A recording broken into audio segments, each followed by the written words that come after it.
I'm Hailey. I'm Sean. And welcome to Hailey Hates Everything. I pick a surprise topic. And I get high and opinionated so we can discuss it together.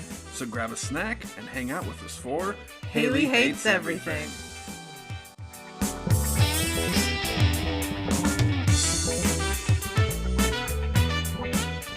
Hello and welcome to Hailey Hates Everything. We're on to season 2 now. It's exciting. And we're going into new avenues. On today's episode, we're going to be talking about He-Man. Specifically, Masters of the Universe Revelation. And the new He-Man and the Masters of the Universe, both on Netflix and just the whole He-Man universe. And we have a special guest, but first of all, our hostess with the mostest, Hailey. Hi, y'all. How's it going? It is me, Hailey. Oh yeah. We have a really exciting show. I'm very excited. This has been in the works for a little bit, and we finally get to do it. And we do have a guest, which we usually don't have, so that's very exciting too. And yeah, how are you doing, Sean? You feeling good? Yeah. You ready for this shit? Oh, okay. yeah. Cool. Well, I have lots of notes, and I don't want to waste any more of our time, so I should probably introduce our guest, right? Yes, indeed. All right. Well, you've heard him here before. He is a friend of the podcast. He is our resident He-Man historian. You know his voice. It is Brandon. Yay! Hey! What up? Hi. I had to be super quiet while Sean was messing up the intro. Yeah, that was something. I couldn't even be quiet. I was a good boy. I hope he keeps a lot of that stuff because, man, it's season 2. I mean, you got to give him a little leeway. It's been a little while since he's had to get in full, sexy podcast voice mode. Yeah, exactly. True. So before we get into this, let me ask Hailey. So the podcast is called Hailey Hates Everything. Why He-Man? Is there a deep-seated hatred for He-Man that we're going to uncover here today? No, there's actually not. It's one of those different podcasts that we do sort of at the end where we talked about things that I already knew. So I already know that this is coming, and I actually like He-Man. I always enjoyed He-Man, so it is a little different for Hailey Hates a Everything. spin-off from the modern animation episode you guys did, right? Yes, yeah. We watched, what did we watch? Winx Club, and Club. Yeah. there was another one. Yeah, they were not. Oh, There were some interesting I just heard your description of them and I was like, that's plenty for me. Yeah. No, good job. Save yourself. Nobody needs all that. You're No. doing the hard work for us, You watched all that so we don't have to. Exactly. I wish I had the Winx Club theme music set up. Winx Club. That was terrible. There was We're one of them. fancy. It sounded like they were swearing at one point. Like Hailey heard a swear word in the theme music. Oh, yeah. I do remember I forget that. what it was. But then I went and listened to the theme, and I was like, "She's right. It's there." Yeah, thank you. Gosh, thank you. I See, I need completely- that kind of feedback. Yeah, I validate your what you heard there because I heard it too. I appreciate that. I'm not insane, you guys. So, We had our episode about cartoons and stuff, and that brought us... Yeah, that's what I was going to say. I got it. I think you were asking about the Hailey Hates Everything and how that correlates to He-Man. I think it was because I was scared it was going to suck. Mm-hmm. And that's why. Like, I don't like things fucking with the childhood. And I was scared it was going to suck. And I think that's why we watched it, because I was like, oh my goodness, I need to know. Well, the good news is there's plenty of stuff in these nostalgia reboots to hate. So you're going to find some stuff that you can point to and go, why did they do this? And then, boy, did they commit. And some of them are 2 seasons running now. So I'm sure we'll find some things. Oh, also, I want to point out my shirt, because it has some VHS and a floppy disk and a cassette. It says "Never Forget." It has the save document logo up there that you click on in Word to save a thing. Kids are like, what the hell does that thing mean? I know. So that was my nod to He-Man. I need to get a Orko shirt. I have a really cool, so I got a tin of candy, like the little hard candies come in all these different cool tins now. And somebody gave me one for Christmas that was a cassette. And so I just took the candies out, put my business cards in that. So now when somebody, like if I'm playing a show and they're like, do you have a card? I whip out the cassette and they're like, nice. that thing's awesome. Oh my gosh, that's cool. And then of course I have I'm not wearing my shirt, but the cassette and Crossbones logo that I have on there. Oh yeah. Which I stole from everybody else before me. So I can't claim that one. Our main focus was Masters of the Universe Revelations. Or Revelation? I can't remember if it's plural. I think it's just the one Revelation. Okay, yep. On Netflix, it's kind of a reboot series that Kevin Smith seemed to have sort of captained the ship into being made. It's, in theory, somewhat of a continuation from the 1980s cartoon, which, amazingly, until Brandon said it, I had no idea there was only one season. Well, two. But Okay, seasons back then were like 80,000 episodes long. Yeah. So they would just mass produce these things, reusing the same animation over and over and over. So you'd have, I think it's 65 episodes per season. But oh my God. it took us kids like 4 years to watch it and see all that, you know? So, Yeah, I remember it being on for years. because it was one of those crazy. syndicated things, so it would run Monday through Friday. So they'd order these massive runs of a season just so they could have content for, you know, weeks and weeks and weeks and weeks, doing it that way instead of one every Saturday. Wow, jeez. Masters of the Universe Revelation has part 1 and part 2, each 5 episodes. I was going to talk about, like, just mention some of the voice actors for Revelation that people would recognize. Like, Sarah Michelle Gellar is Tila. I think she's killing it, by the way. Yeah, she was great. Yeah, for sure. I really enjoyed her. And Lena Headey as Evil Lynn. Headey? I think it's Heedy. Heedy? Those crazy Brits and their weird pronunciations. Oh, okay. All right, that makes sense. Thank you. Yeah, and Evil I Lynn thought might she be was like fantastic. She might be my breakout favorite character in this one. Yeah. Yeah. Let's see. Oh, and Alicia Silverstone was Queen Marlena, and I didn't pick up on that until she said "as if." Oh. And I was like, "What the fuck is this? Does she think she's Alicia?" And he looked it up, and he's like, "Yeah, she is." I caught that reference, and I was like, "Why are they what is this shit with Eternia?" Yeah. And they're making Clueless references, and not only that, but nobody says "as if" anymore. Like, there's another thing that I'll talk about here in a minute, but okay, that like coming out of nowhere just really jarred me yesterday. I was like, "Why that?" But now it makes sense. yeah, As soon as you said it, I was like, "Oh."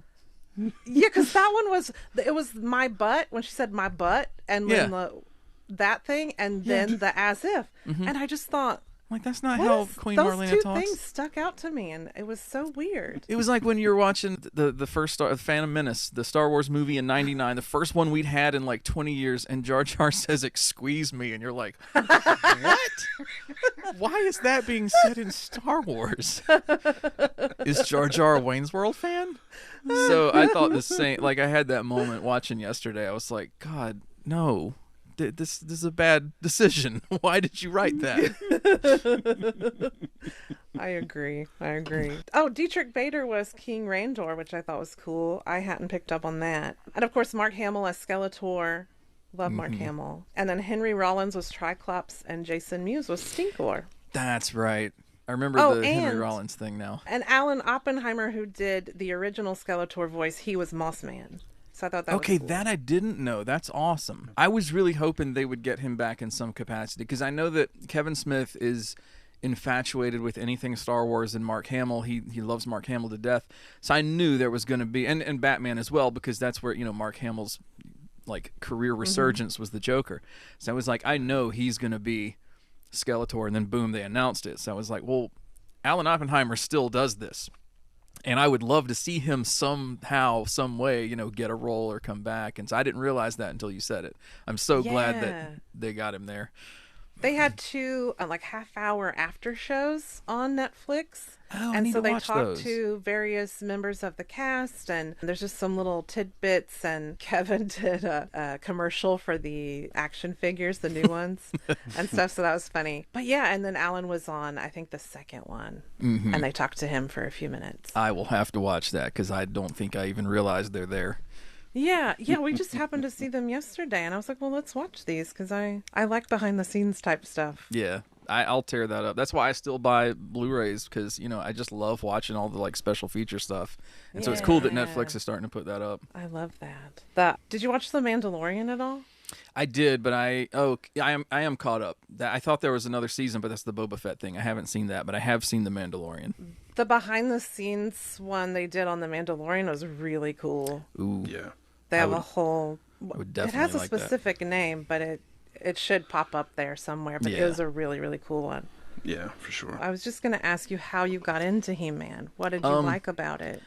So, like before I have memories of life at all, I have memories of He-Man. Like he just was always there. I don't remember when it happened. I'm sure it was literally Mom turned the TV on and it was there and I got sucked into it. I mean, if you were to ask me like my earliest memories, they'd be listening to Michael Jackson's Thriller and watching He-Man. And we couldn't go to, back then the department stores were like Rose's and Kmart. Every time we'd go there for anything, I would beg her to buy me a He-Man figure. I amassed a huge collection of just every He-Man toy conceivable, which is still up in her attic somewhere. And, ever since then, I've continued to love, like that and the Ninja Turtles are the two cartoon series from back then that I still, carry with me and like I can watch them still. A lot of the rest of them, like I tried to go back and watch the real Ghostbusters a few years back, and I was like, this is a lot worse than I remember. But He-Man has just always kind of been one of those things, because it was the first, sort of like other world that I ever got sucked into and kind of learned the history and the lore and all that. And, every time they've kind of come out with a new version of it, I'll kind of see what's going on there, enjoy that, and then it'll go, like null for another 15 years before somebody gets the gumption to, hey, let's bring that back again. And so we're having like another one of those periods right now, and I'm just really excited that it's happening. So they do a little opening to kind of reveal that there's 4 people who know who Adam is, that he's He-Man, which is Man-at-Arms, Orko, and the Sorceress. And then it kind of gets let on that his mom knew. Yeah, she always suspected, but never had it confirmed, I guess. Yeah, and this whole part 1 of it started a whole controversy because in the first episode, He-Man and Skeletor die, essentially. Right. It's basically like, I don't know if you guys, I'm sure you saw the Dark Knight trilogy that Chris Nolan did, like Christian Bale. Oh, yeah. Yeah. It's like the third movie comes around, and I remember thinking like an hour into that movie, man, it'd be nice if we had some Batman in this Batman movie. And, you're like 3-4 episodes deep into Revelation before you're like, I don't think I've seen any He-Man except for in some flashbacks. It'd be nice if He-Man would show up in this nice He-Man revival that we've been given. Yeah, for being a He-Man show, he wasn't He-Man very often. Yeah. The spotlight was on Teela for a lot of the first season, which was kind of cool. But it was this weird version of Teela that she's acting in a way that she never acted before. And there's a lot of Revelation that I think is true to what they did in the early 80s, the Filmation stuff. They obviously used that in a lot of ways as a template, kind of to springboard off and tell this new story, but they're true to the source material for the most part. Teela was where I felt like there was a huge departure. And they were just like, we're going to take her and make her really petty. And like she's learning that, there's these secrets that people were keeping from her. But I feel like Teela before was so unflappable and so stoic and such a just symbol of, keeping her composure and being able to handle anything. And she just kind of comes apart in this in a way that I didn't expect Teela to do. And so that was the hardest thing for me, I think, watching it, to kind of go like, okay, this is Teela now. But yeah. I mean, she did go through her, I don't know, hero dying. Right. But see, I feel like it wasn't even so much that she was, mourning him. I feel like the whole point of that journey and like her, going off on this, like, finding herself and going off on adventure around Eternia and just kind of, she goes off on that. I didn't brush up on that, so I might be kind of characterizing that inaccurately. But I feel like that was more her dealing with this secret having been kept from her by people than it was this loss that she felt. And I might be wrong. It might have come across differently to me watching it. But it was just really weird, I think, to see that. It was such a drastic, like I said, just a departure when the rest of the characters were kept so true, I think, to kind of who they had been in decades past. Yeah, I felt that too. Like she just didn't seem to even try to understand why they wouldn't have told her. Or yeah, she just harped on the nobody told me. They're keeping secrets from me so much, when it made me think, okay, well, she's zoning in on that because that's what is hurting her, that she can kind of control in her mind. But really it's because there's all this grief from Adam dying that she can't handle, that she doesn't want to handle, that she's just latching onto this, well, everybody lied to me and everybody's bad, so I'm just gonna pretend like I don't like them so I don't get hurt, or that kind of thing. It's kind of like a shell to protect you from the juice that is being evaporated from your heart. Does that make sense? No, it does. And see, you're hitting at something too that is very important with her whole role in Eternia is that she's Adam's royal guard. She's in the king's guard, and her specific assignment is to protect Prince Adam. So she's dealing with that part of my life is gone, but also he was He-Man this whole time. He could have protected himself. What role did I really serve? How important was I? But again, it's the palace guard. Think about like great military leaders, I guess, throughout history. She's kind of portrayed as that type of figure, to where it would be, I would have always thought kind of her question then would be, well, what's the next assignment? Where am I needed next? What do I go and do? And deal, like I said, very stoically deal with that. And we get like angsty teenage Teela, which is just like, I never had pictured her that way. Yeah. It was really kind of, that requires some suspension of disbelief, not so much the man with the claw hands and the spikes, but Teela acting that way. I was like, I've got to let this sink in. Well, yeah, and then if she's like thinking about it in the moment, like everything that she loved about her job is now gone. Adam's gone, He-Man's gone, her dad's been exiled. So it's just like she's gonna be hanging out with Randor. Yeah. Fun. He's with and Man-at-Arms. Man, he's looking like a badass in this show. He's got that. Yeah. He's like all buffed out, and he's got that pulled back like half ponytail thing going on. It was like I like how they've portrayed Duncan in his later years. This is kind of cool. There was a moment, I think it was in part 1, so maybe like episode 4, where I was like, oh shit, I know that I'm getting older because Duncan is like way hotter than He-Man. He was doing it for me with the man bun, and just like, wow. Yeah, I was into it. Fully competent. Yeah. Yes, he is a man, and that was very important. He's out paying his bills and getting his mortgage done on time. He probably has good credit and stuff, Yes, super hot. While we're talking about hair, can we talk about Teela's half-shaved head thing? Because I had said something earlier about there being something kind of anachronistic. I forget what we were talking about. And I said, there's something coming up I'm going to talk about. That's the thing. I feel like that half-shaved head is going to be the late 2010s version of the mullet. And, I know it's like an empowerment thing. I used to have a producer when I worked at Fox 54 back home. There was a producer I had that was 10 years younger than me, and she had that haircut. And I would hear her talk about specifically like, it's an empowering kind of feeling, and dyeing it colors and shaving it that way sort of makes men in power feel uncomfortable. And I'm like, I get it. But I remember like the 50 and 60-year-old top managers in the station just being like, oh, your hair is really cool. We like it that way. And I was like, whatever. But I know that it's tied to kind of a specific time. I don't really see it anymore. I was seeing it a lot more like 5 years ago. And the specific style choice, I think, to give that to Teela while she's going through this thing, and she's kind of rebelling might be the wrong word, but she's acting, sort of against the people that she feels wronged her, and she's kind of like putting on this display of like, I'm not going to let you hurt me anymore, and she's doing something visually symbolic. I feel like that's going to date that more than anything else that was done in the show. I feel like it's a very like go-to badass fuck all y'all chick kind of haircut, Yeah. Like I think maybe it might be a little timeless that way.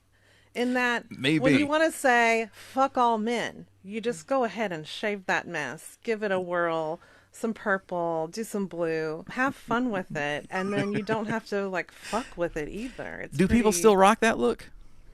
I'm sure some people do. I mean, okay. Probably in Portland.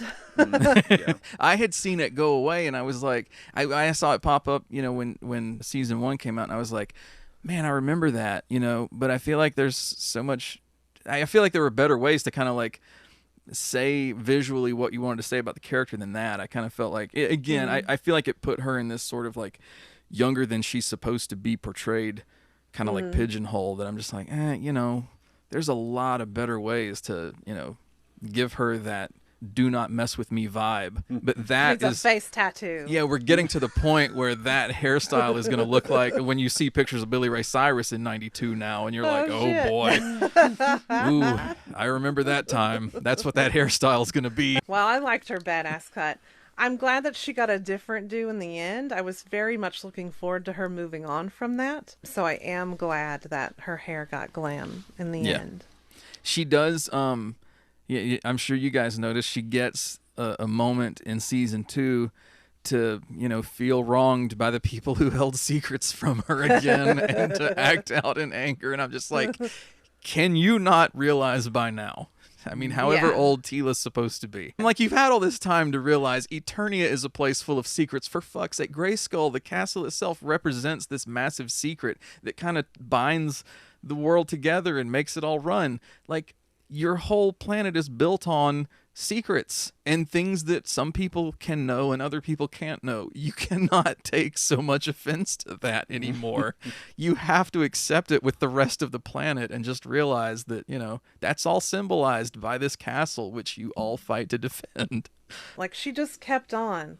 And that was one of the things that really bothered me about her, because she never tried. She was never trying to understand.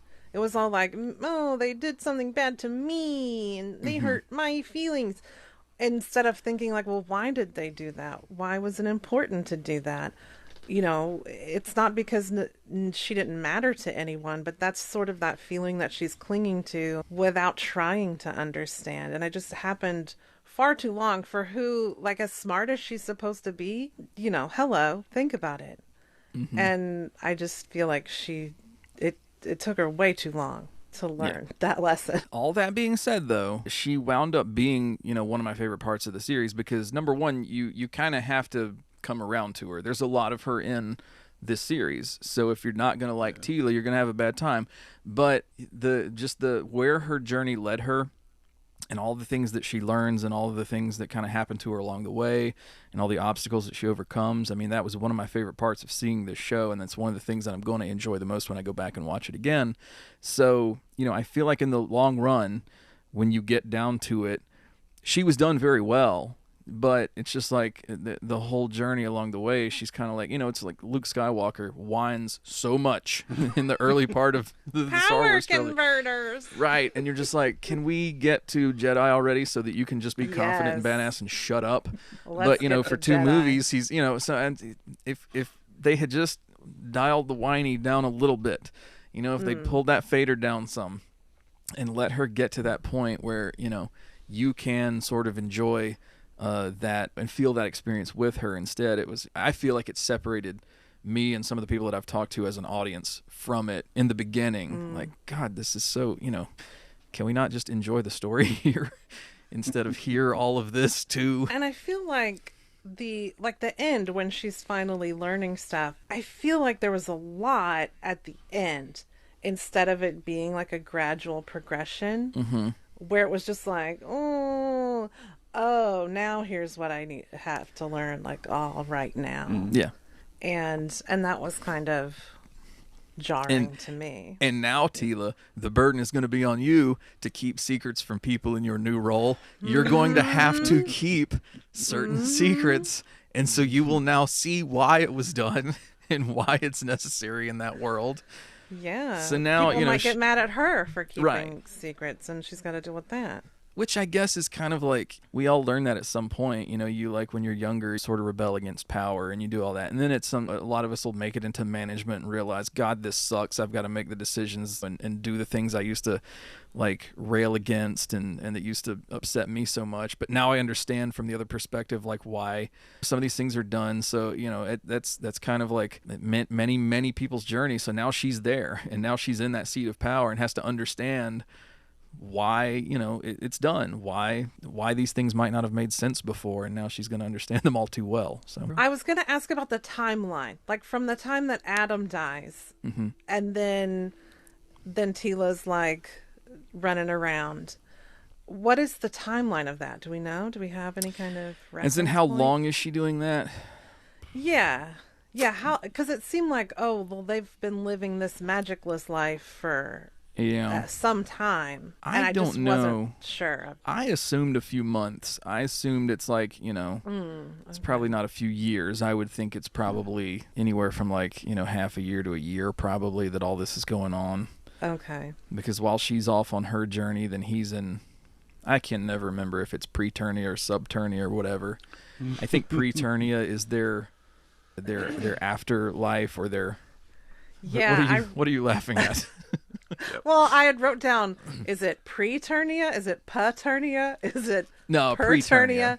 Yeah. Okay. So it's because Preternia They then. said it a lot. Yeah, and Subternia is something else, but Preternia... Subternia is the is hell. hell. I do have that Oh, written down. okay, got it. Yeah, Preternia is basically like their afterlife. It's like their Valhalla, kind of, and Okay. it's been portrayed differently in some of the different incarnations of this series, but it's essentially like where it all started. It's kind of like the center world or the hub world that Eternia sprang from, and I guess now it's kind of the Valhalla, if that makes any sense.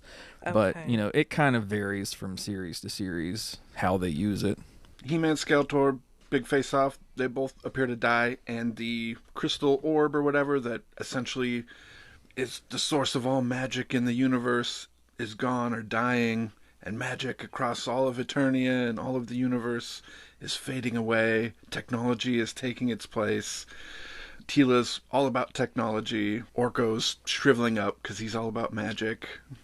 He's just this decrepit little shriveled husk. Now, before you go bad mouthing Orko, I just need to say again, my intuition was correct. I am 50% Cringer, 50% Orko. Maybe like just a sprinkling of Tila, maybe. Because Cringer was like, everything's too loud. I said, oh, I feel you, buddy. And then Orko was all depressed and talking about writing in his journal, writing everything down so you never forget. And I was like, oh, God, Orko sees me. And it just was... I teared up. I honestly teared up because that's why I take photos of everything so I don't forget anything. I'm going to start crying right now. Anyway, I was right. I'm part Cringer, part Orko, and I just wanted to say that. And I forgot to bring my Orko in. I got a new Orko, and he's on my desk, and I was very excited about that.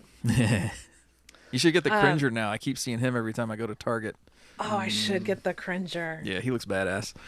Oh, man, yeah. But see, I like that, the whole...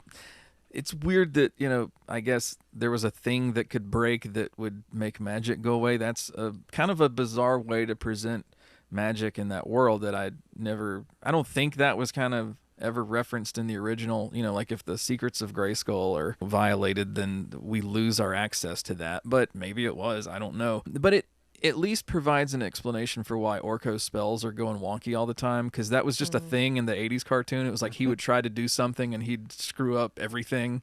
And, here it's like, okay, there's a legit reason for it. Because we see in season 2 just how powerful a magician he really can be. But, at least now we know there's a reason that his spells are always wonky. And we find out his actual name is Oracle.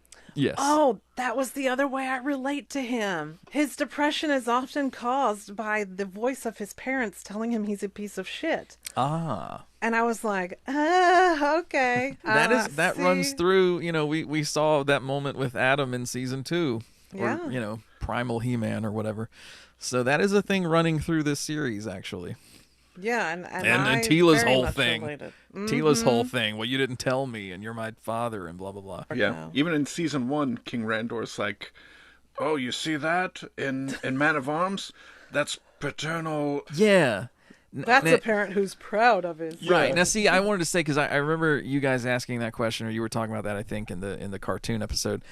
And yeah, there were moments in the original cartoon where King Randor would say something like, I wish Adam would spend more time, training than off on his fancy, his flights of fancy, or whatever the case may be.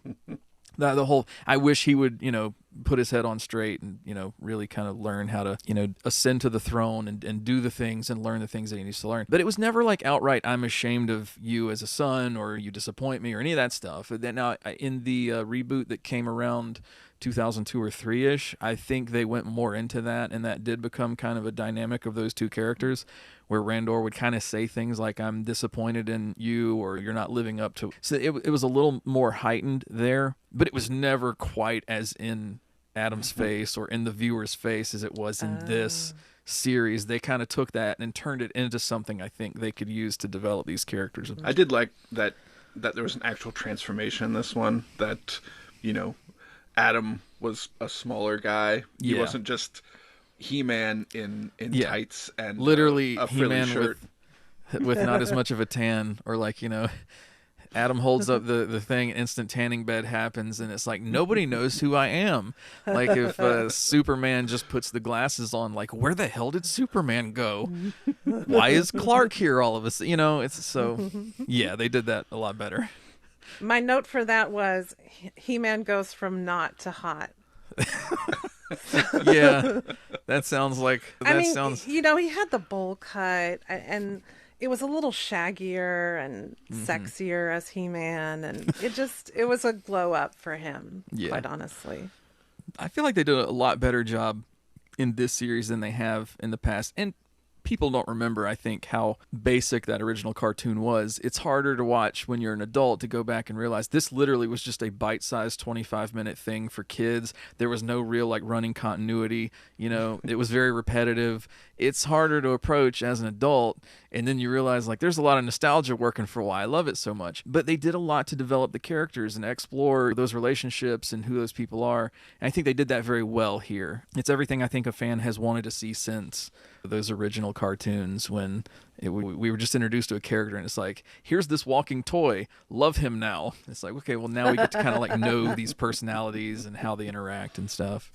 Very, very grand in scope and scale, and I really like that about this show. Evelyn and the Sorceress are working together to get magic back, and they end up essentially, it takes a monologue to get Teela on board, but she gets on board, and they're going to have to travel to Heaven and Hell, which is Preternia.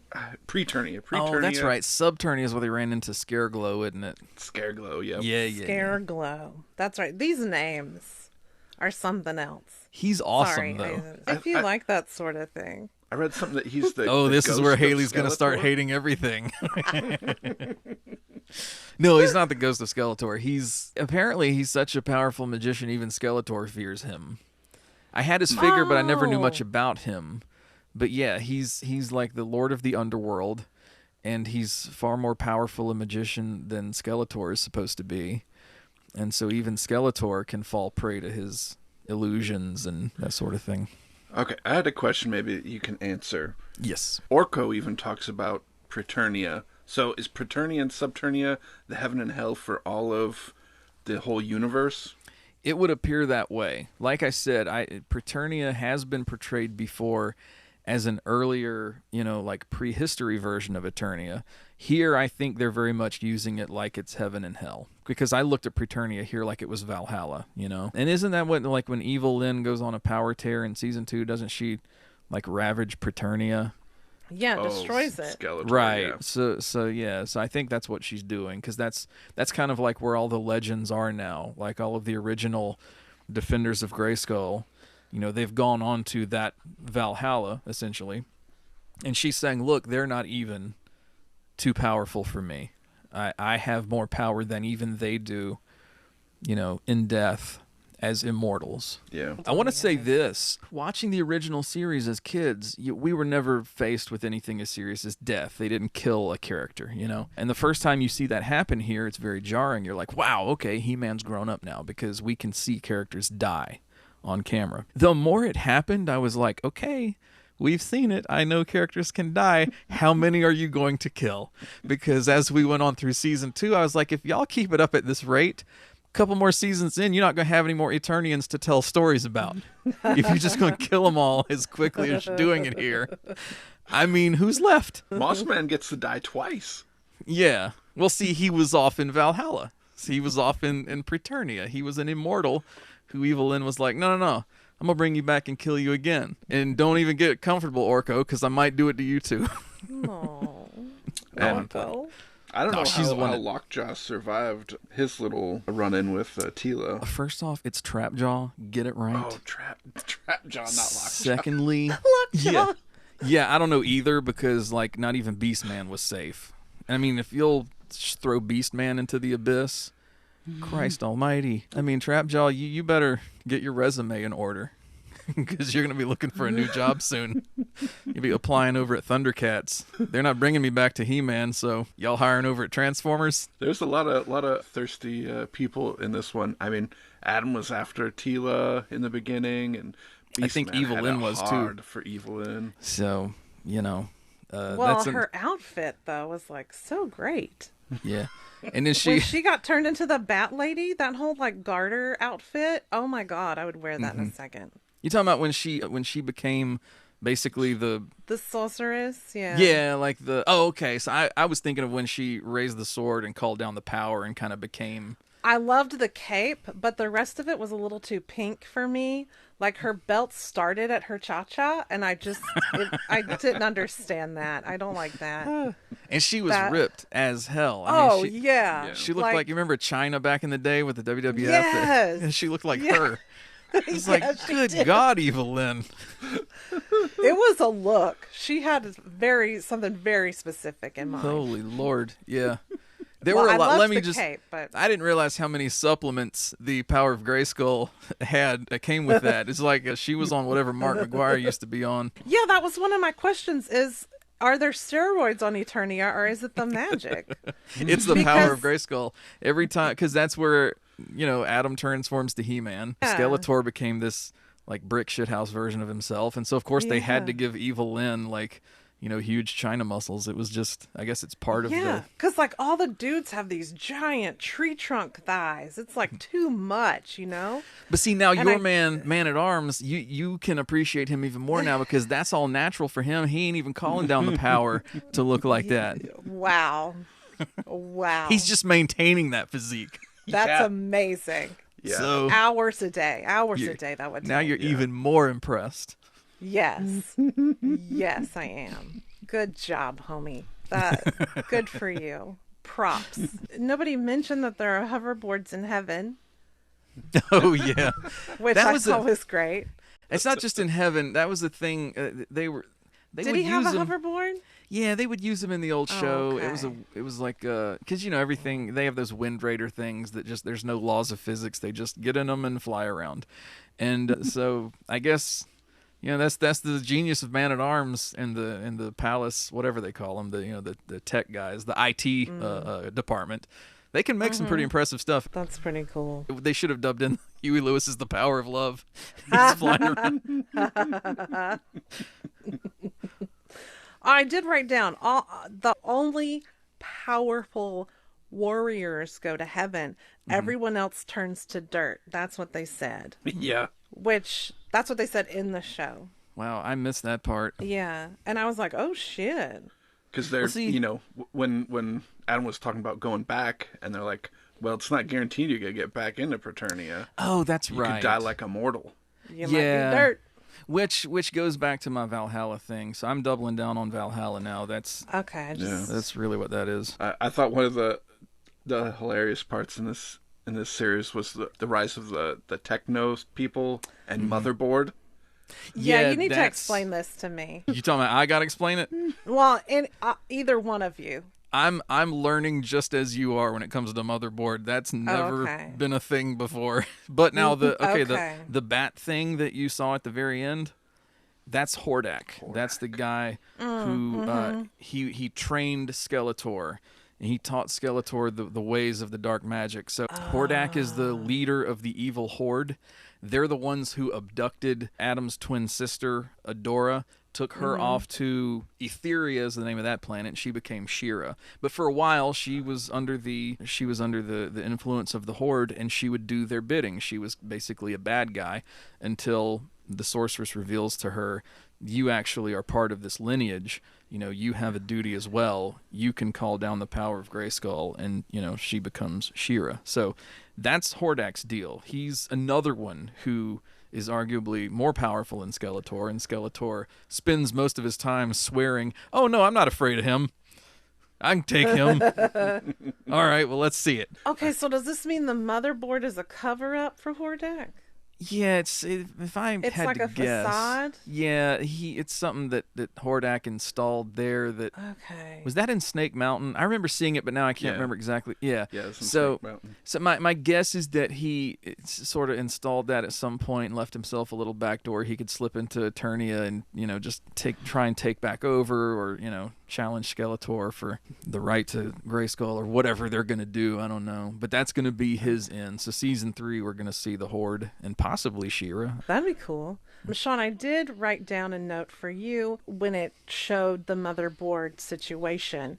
And my question was, is this what your cult would look like?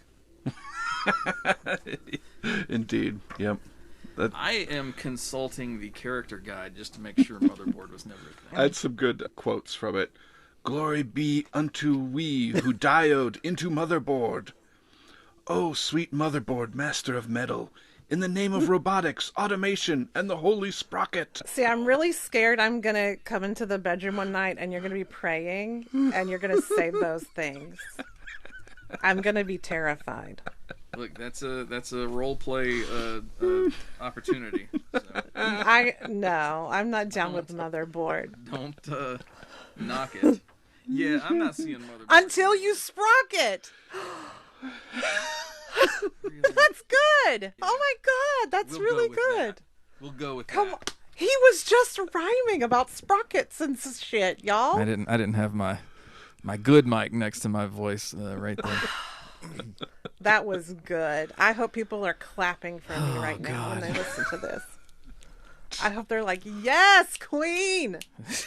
Say it. That's exactly what they're doing. They're snapping their fingers and screaming, "Yes, Queen." That's what I need. That's what I need. Thank you, people. So no, as of the character guide and world compendium, motherboard was so far never been a thing. So we're in uncharted okay. territory here. Oh, okay. So can we talk about Stinkor? Yeah. Because, look, I didn't really know Stinkor until you had mentioned him on Facebook, Brandon, and then I'm like, what? Stinkor? I put that figure up, and it was basically it was exactly a repainted merman. And I'm like, I never knew this for, 40 years. So I guess we hadn't watched the episode in which Stinkor appears when I had these questions to write down. But I wanted to know if Stinkor had ever skunked anyone. And sprayed we them? and we do end up seeing him skunk someone, but it comes out of his mouth instead of his butt.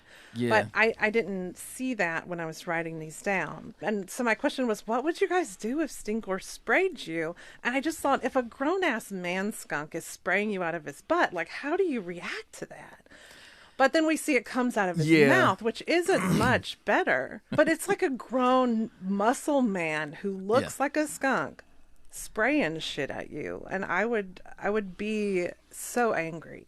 Well, yeah, you'd be angry, but you'd probably be dead if Skunkor is spraying you. He's probably more angry than just. He's not going to want to hear your opinion after he sprays you. He's more scared of you than you are of him. Is that right? No, he's not. He is not scared of you, and he don't give a damn how angry you are.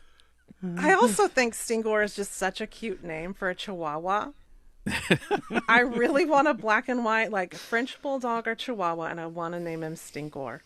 It kind of is a cute name. There's a lot of names in this property, I guess, that are adorable. But you had said earlier how inventive the names are. I mean, God, the first time I ever heard the song by Styx, Mr. Roboto, I was like, crap, that's a He-Man character. Like Roboto, the little guy that Man-at-Arms created. Everybody has an or, on the end of their name. But like the Bumblebee character, he's Buzz-Off, And then Zodak is like a guy who essentially is the keeper of time. He watches over the timeline, basically. And I think he's also a race of people who have that duty.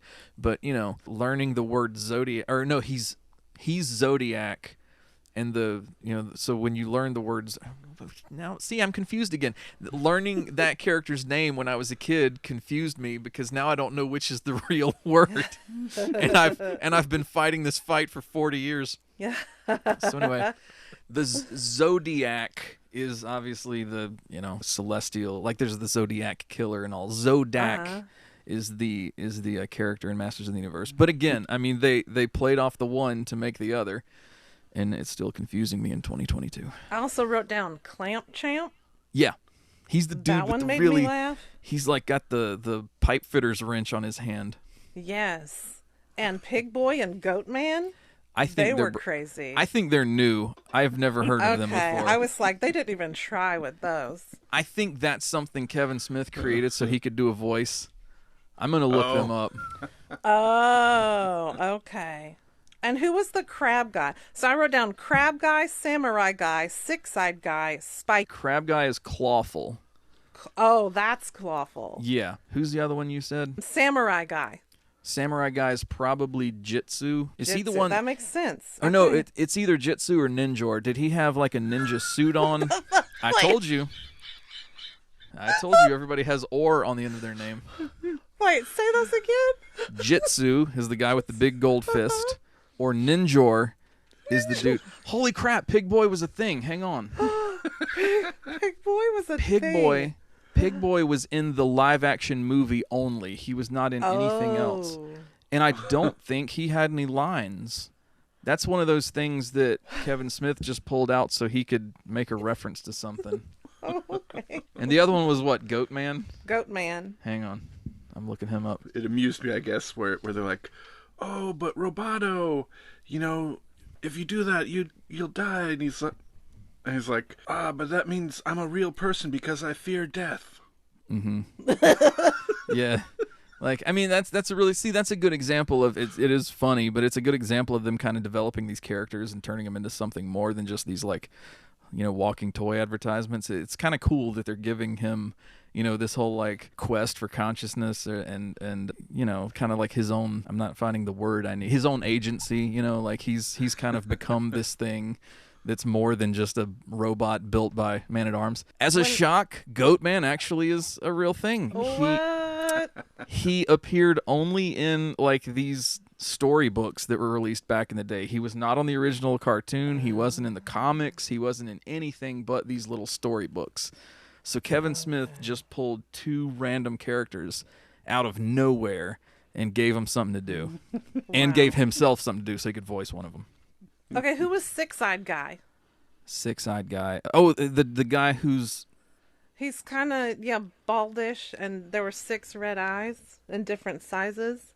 Oh, God. I think he had, like, little fins or something on the side of his face. Like some sort of Spikor or something, probably. Spikor. Oh, was he in season 2? I think so. Yeah, I think this was part 2. That's probably, and you're going to laugh again, Webstor. Oh my God!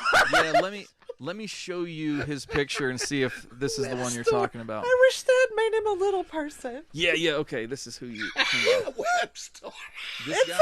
It's a Webster joke, y'all.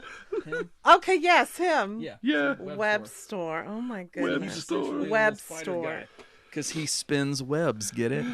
Yeah, He's a I spider get it. dude. I understand. Does it say if he was adopted by a big white guy? No. What about Spiky Guy? He had the metal spike bullets. I'll give you a guess. Guess his name. Spikor. Yep. Are you fucking kidding me? Nope. Oh, That's it. Oh my God. Okay. Okay. I was like, I'm not even going to say this one. She's going to get one guess and nail it. I'm getting the hang of this. All right, so to round out season 1, part 1, or whatever, they forged the 2 swords from Subternia and Preternia. Yes, Hailey? Oh, I was going to mention before we get to that, I just wanted to mention the amphibious dudes. Now, they were like Merman's backup dancers, and they had their, like, they weren't super buff like everybody else, but they were toned, I guess you would say. Mm-hmm. And they had these, like, spandex shorts on. Yeah. But they showed a lot of ass shots is the thing that stood out to me. And And I thought it really reminded me of the pit crew on RuPaul's Drag Race. Oh, okay, yeah, that's the first thing I thought of too. Is it? No, Are you? I don't know what I you're was like, talking. I don't think he watches Drag Race. I don't. Okay, well, the pit crew are like model guys who are super built that come out in little Speedos and they, give a question or something for a challenge or a contest that they do. Yeah. These guys reminded me of the pit crew because they had the tight underwears on and that's all. And because there was a lot of ass shots. And I thought they would be perfect on RuPaul's Drag Race. Oh yeah. Well, I mean, if you're working that hard for the booty, you definitely should show it off in the new season of He-Man and the Masters of the Universe. If I had an ass like that, oh my God, everyone would know. See, I'm the opposite. I have one, but I'm just keeping it a national secret. It's just I can't reveal that to everybody. And and you have to be okay with people being mad that you're not sharing secrets. Yeah, see how hard I'm working for this physique? No, you don't. So what are those backup dudes called? What is their name? Oh, you talking about the merman guys? Yeah, the merman guys. I don't know. I mean, it's just his race of people. We'll call them fish folk. Yeah, let me see. I did write that there was a semen joke in there somewhere, but I just couldn't find one. Oh, see, you're not trying hard enough then. I know. I was tired. It says mer people and sea people. I'm guessing mer people is his, like direct. Like sea people is the larger umbrella, and then there's mer people, and that's him. Okay. Thank you for that. So the mer people are the ones rocking your pit crew look. Okay. And I do, before we move on to part 2, I did want to say I love all the chicks up front in it. And I like Evelyn in this. I usually didn't like her because she was the bad one and I was the good girl. But she's got a really good arc. I like it. Yeah. Yeah, I really enjoyed her. Also, like, I didn't fully trust her, but I liked when she was hanging out with the other girls and she was like, y'all, bad boys ain't where it's at. Y'all are tripping. You need to get over your shit. I enjoyed that about her. Mm-hmm.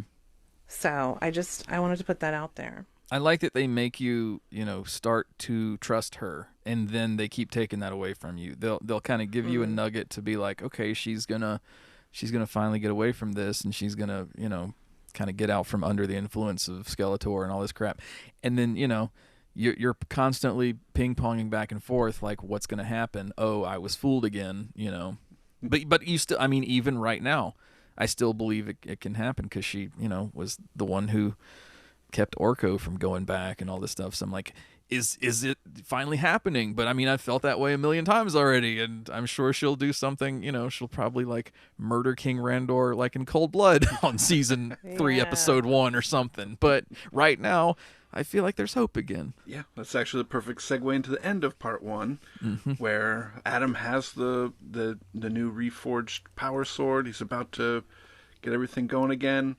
And then it turns out Skeletor, on the verge of death, saved his soul into Evelyn's staff and has been a parasite on her this whole time. And then finally comes out, stabs Adam in the back, grabs the sword, calls forth the power of Grayskull, and becomes like Hulk Skeletor. Yeah, and I feel like this was the point where they were going, oh my God, we've written ourselves into a corner. What can we do? How can Skeletor come back? Like, Adam just went and, fought against, like, space and time to come back. And Skeletor's just like, I was just hitchhiking on her weapon. I'm back.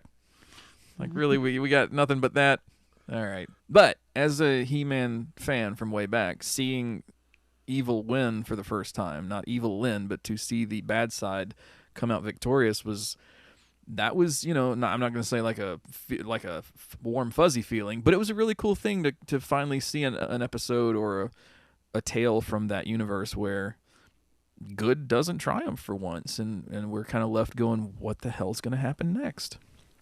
It's like Empire Strikes Back. Yeah. That's my favorite one because it ends in such, downtrodden. What's going to happen? Yep. Or or the second Lord of the Rings book where Frodo's poisoned by Shelob, the spider, and it looks like he's dead. One of Webstor's people. Can we talk about also Fisto? Mm-hmm. And he made a joke that I was like, he really? did make a joke. It's like, excuse me? They said his name. Yeah. And I said, what? His name is Fisto?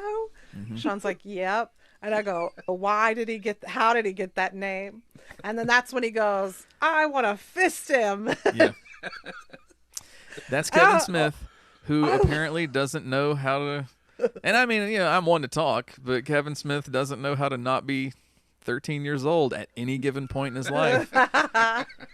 And I'm It just was like, pretty really funny. Yeah. I enjoyed that. But like, how did he get the name? Anything. That's how he got Did the you name.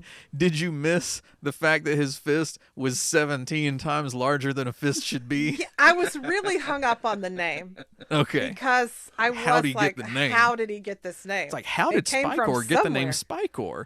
I don't Well, I didn't understand. What I do you didn't see know the spikes? Spikor's name was Spikor. Oh, he's got spikes. I didn't know Webstor's name was Webstor. Yeah. Well, now you know, and knowing is half the battle. That's another 80s cartoon. That's G.I. Joe. You're right. You're right. Knowledge is power. Yeah. And shaving half your head is power if you're Tila. Well, yeah. Yeah. Look, she doesn't have the resources to use the shampoo. That's true. It takes product. It takes some time. It takes some effort. I don't know that herbal essences had made it to Eternia yet. So Well, it's not the best shampoo to use. No. hey man, it's what is responsible for these flowing gorgeous locks you see before you. You're also so. a man. Oh, okay. And I feel like men didn't- with longer hair have their hair is just beautiful. I didn't realize shiny. when I poured the shampoo in the shower, it looked down and said, "Oh, I see a penis down there. I'm gonna work a whole lot better on this dude than I would if it was a lady." Yeah, somehow the products work better. Somehow you don't need any products. Like most dudes with long hair, like, I just shampoo and I'm done. I'm like, you don't condition? What the fuck? How is your hair so shiny? What is happening here? Yeah. Because I have to condition to the end of my life. I have to have it sit on my hair for 30 minutes to get this. And dudes just have like hydrated, shiny, beautiful, air dries perfectly. I'd never have to use a blow dryer on it. No heat styling damage. Yeah, I totally air dried my hair before we did this, and I'm gonna tell you this: prick. it's not just dudes, because there's some dudes like I know other long haired guys that need some help. However, I don't know who in my family had the genes that I got, but I thank them so much. Because I did win the hair lottery, and this shit is beautiful. And look, I got my man at arms going. I got the Duncan half ponytail bun, whatever. Aw, yeah. But I'm telling you, man, like, I'm a regular Jesse Katsopoulos when it comes to hair. I don't know how it happened. I'm just lucky. All right. Anyway, Right. tangent over. You gonna do that tangent alert thing? Tangent alert! Tangent Yeah. alert! God, the Well, first you time said I it heard that, I was scared like, you, what and in the so- hell is happening right now? Yeah, you said the noise was too scary, and so I tried to like phase it out. I and thought now I thought, because I was listening to it in the car on my phone while I was traveling, and I thought my phone was like just suddenly glitching. I was like, what the hell happened to the podcast? Oh, they're back. I was distraught. So, after I'm binging like my 6th episode or whatever, it doesn't matter at that point. I'm kind of expecting it. But that first time, not expecting it. I understand. All right, I think season 2 we gotta maybe speed it up a little bit faster. Basically, we can sum it up this way. Skeletor tries to mess the world up. A lot of things happen. He does not mess the world up. And scene. Somewhere in there, you've got a primal He-Man. Evil Lyn becomes the guardian of the secrets of Grayskull. We change sorceresses like 6 or 7 times. But in the end, Skeletor does not mess the world up. At some point, we know that Teela's pissed off at a new person that kept secrets. We knew that, Adam dies but doesn't. Orko's back. Yeah, so he died. Like, he stayed in Subternia, right? He technically died. He stayed in Preternia. But He couldn't have, though, because he would have been in Preternia when Preternia was destroyed. I have some, I guess, fan fiction we can kind of go over later that might show some reasons why Orko might not have gone to Preternia. is this the kind of fan fiction that involves penises? Is it? Because I don't know how much I want to explore all that. He's not answering. Why are you laughing so much? He is not answering. He's up to something. I have a feeling this is going to be bad. Well, can we talk about, before we get to whatever's happening there, this is not something. Oh, I know how this podcast works. He's definitely got it, and it's He's nasty. got something up his sleeve. And it involves butt plugs. No more butt plugs! I didn't Google He-Man butt plugs. Okay, Well, good. that's good. But he will right after this episode. He will. Yes. He probably will. Yeah. Can we talk about hulking out He-Man? Yeah. Because that was craziness to me. So is it apparent why that happened? Okay, so here's what I thought. Is that because he didn't use the sword, and that's the conduit for the magic, that it was like too much raw magic that got into him? Yeah. Because they also said that magic is tempered by the sword, because without the sword as a conduit, all magic is just rage. Right. It's essentially the sword and the powers of Grayskull are the things that balance his abilities. They balance his persona, for lack of a better way to put it. So that's also a nod to when they first released the action figures. They didn't have a cartoon yet. They had this toy line and they needed to come up with a story. I said this in one of the files that I sent you. Barbarians were massive in like 70s pop culture. The Conan series was huge in comics, and they were about to make or had just made the Schwarzenegger movie. Thundar was like a big Saturday morning cartoon. So you had barbarians all over the place. They figured, why don't we make He-Man this like wandering barbarian who just kind of comes out of the forest, kind of saves the day. That was sort of a nod to that original vision of He-Man, but he wasn't as primal, as uncontrolled as they portrayed him in season 2 here. And eventually when they were like, okay, we're going to turn this into a cartoon, we're going to figure out who these characters are, flesh them out. That's when they came up with he's a prince, he holds up the sword, he becomes that powerful being. He's not this wandering barbarian anymore. But that was kind of the original vision for the character. So they worked that in, and I was like, that's really kind of cool to see. But, man, was he an unstoppable force of just pure rage. Yeah. Whew. And he was fast. Yeah. He was so fast. Uh-huh. And just straight up Hulk. And I thought for sure they were going to, like, he was going to wind up killing Randor at one point. I was like, this is, because we were already on, like, a character murdering spree by that time, so I was like, here's Randor. Randor's just gonna get, shuffled off this mortal coil. Yeah, so okay, for anybody who hasn't watched it and doesn't want to, so He-Man hulks out, and he's fucking pissed at his dad for being a douchebag, and so he's like, my dad's where? Oh, I'm gonna bust his ass, and so he goes to essentially Haley's paraphrasing the dialogue, by the way. Well. Given the vibe. She's interpreting it in her own special way. So he sees his dad and he's like, motherfucker, but he can't talk, so he's like, he's just grunting the whole time. Uh-huh. So anyway, his dad is then like, oh my God, I found out that you were He-Man, and that's totally awesome, and I was a shitty dad, and I'm so sorry, and I love you. And then that starts melting his hulky heart, and I really liked that. That made me cry too. Yeah.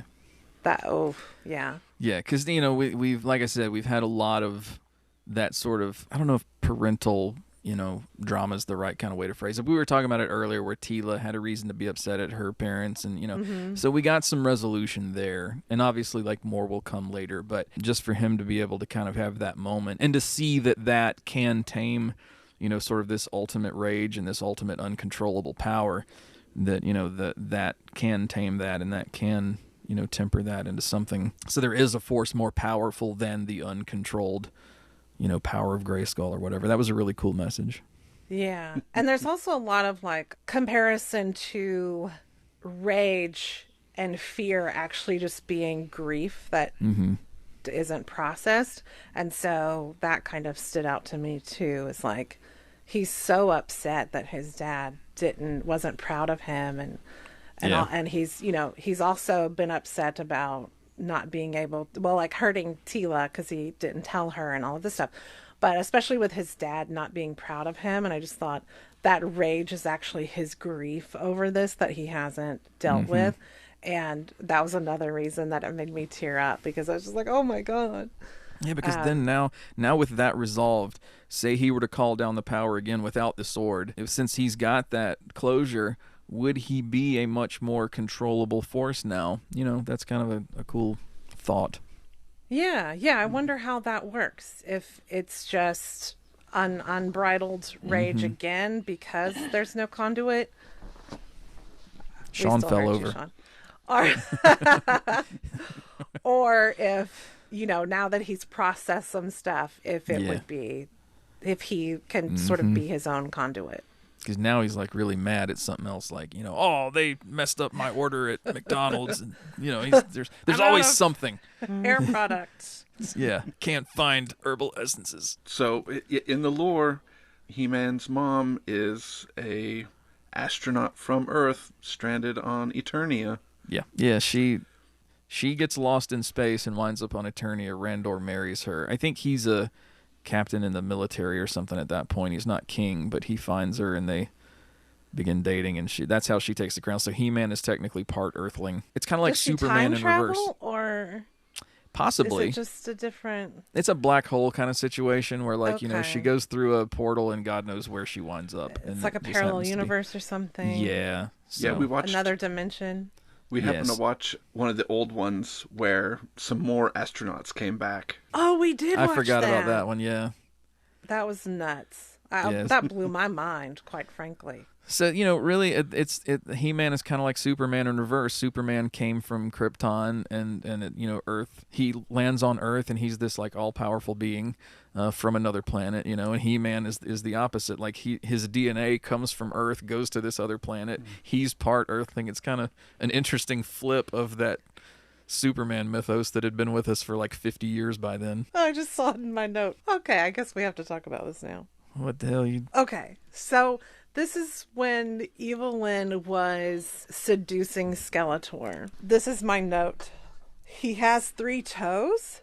Mm-hmm. How does his dick work? Does he have a human dick? Let me look that up in the character guide. Skeletor's dick. Well, because he's bones. But then he has the flesh suit, and... It's like the bone face with the flesh suit. So what's going on downstairs? I don't see anything about his dick. I'm curious. I'm a curious grown-ass woman. Okay. He's not always depicted as having 3 toes. Oh, okay. But I will say this. When Skeletor... I don't know how much of my historic notes the listeners remember, but Skeletor used to be a man named Keldor. And Keldor was the half-brother of King Randor. In an attempt to overthrow King Randor, Skeletor basically had his face burned away with acid. And so he was saved by the evil magic of Hordak, the dark magic of, the Horde. So, like many things in mythological kind of based fiction, we just go, oh, magic, that's the answer. And so not all of Skeletor is bones, just his face, because he got burned there only. However, I didn't notice the 3-toe thing. I would assume he has a working wang, and that's about all I got for you on that front. Okay, so it's probably a human dick. But yeah, his ding-dong's probably just, like, intact. Maybe bigger. Yeah, because, I mean, he's still got rippling biceps and all the everything else is human-ish. Yeah. I do have some more backstory specifically for Revelations. Mm-hmm. There was a 4-part comic book series that Kevin Smith did with some other people. I've seen that, but not read it. But yeah. Yeah. So here, I'll show you. There's an alternate history to Skeletor in this that I think you'll be... Oh, so they're not going with the Keldor thing here. No, not for Revelations, apparently. It's interesting. Very interesting. This better not be your fan fiction. I know. I was like, what is going on? What the hell is this? He comes from a land of Skeletors. So I think, the other ones are like Skeletom, Skelebrandon, Skeletron. I don't like this. Because he's from a whole land of Skeletors. Or Skeletor people.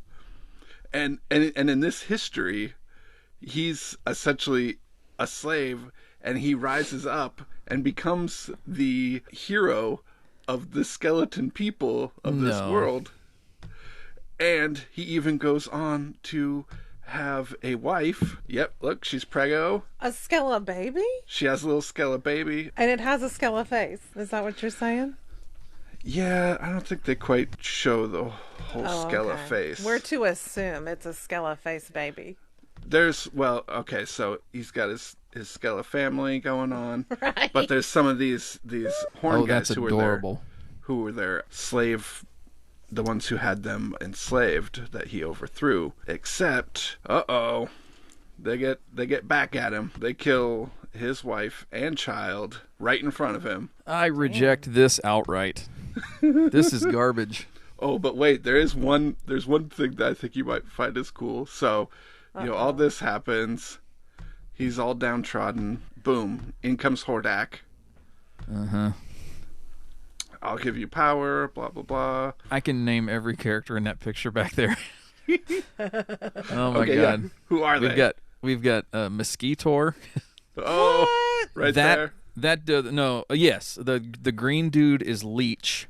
Oh, The guy on the end with the tall ears is Mantenna. His eyes actually bulge out. The dude with two heads is Modulok. He can break down and become different, shaped people. And then you have Grizlor with the OR endings, of course. Grizlor. But of all people, Leech. Leech doesn't get a cool or name, He's just regular ass Leech. So he gives Skeletor some power here. He goes, kills the one who killed his family. Jesus. Burns the flesh off of it. I was going to say it looks like his staff. And that's his staff. Okay. So that last bit is at least, kind of a cool story, but he already had a backstory. Why is Kevin Smith going back? I take it like Kevin Smith wants to, I give him full reign to do whatever he wants to from, where he picks up the story to where he goes with it. But going back and just going, I'm going to change something. No, Kevin Smith, you're not allowed to do that. You have to acknowledge the story as it was set up already and work with what you're given. He wasn't in the original cartoon, but it was in, all of the notes exist as to they were going to introduce him next. They were going to tell his backstory. Keldor. Yeah, they'd already begun telling his backstory in the comics that came with the figures and stuff. The comic book also had a backstory for Evil Lyn, which is actually slightly different than the backstory they had in the Revelations.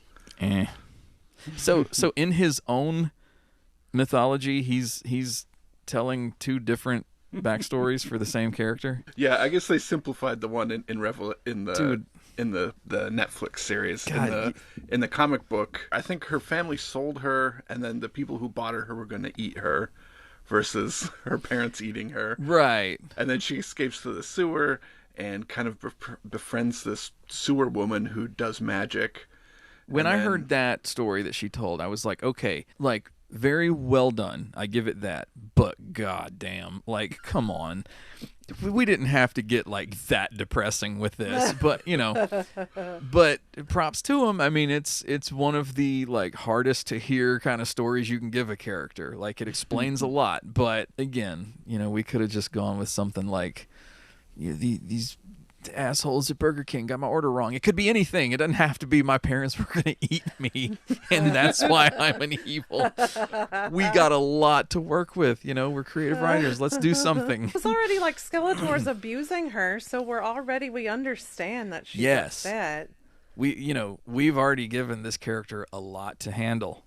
Yeah. And by proxy, the audience, a lot to handle and a lot to process. So let's just throw human cannibalism in there when you're a child. Yeah. Let's just pull the lever on that freaking slot machine and go awful, awful, awful. Okay, we're going to do all the bad things. It's going to be crazy. I guess in the season 2, part 2 thing, Evil Lyn goes through a lot. I guess she's kind of has the most... Well, her and Tila kind of have the most, arc happening or whatever. Yeah, they've got a lot to deal with. Yeah, so... Yeah, Evil Lyn, she gets... more power, and then everybody's like, you should be the one with the most power, but she's still kind of under Skeletor's thumb the whole time, until finally she seduces him, as Hailey was talking about, and steals the power sword and powers up herself and then decides to become the god of the universe and destroy it all. And see, that's what, when I saw Tila's arc in the first season, I was like, is this just the best way that Kevin Smith knows to write women? I'm just going to make her really, make her complain about everything. And I was like, please don't take that route. Don't let this be the way you're doing it. But then I saw how he wrote Evelyn, when we were more focused on her. And we got some in the first season, but we were more focused on her in season 2.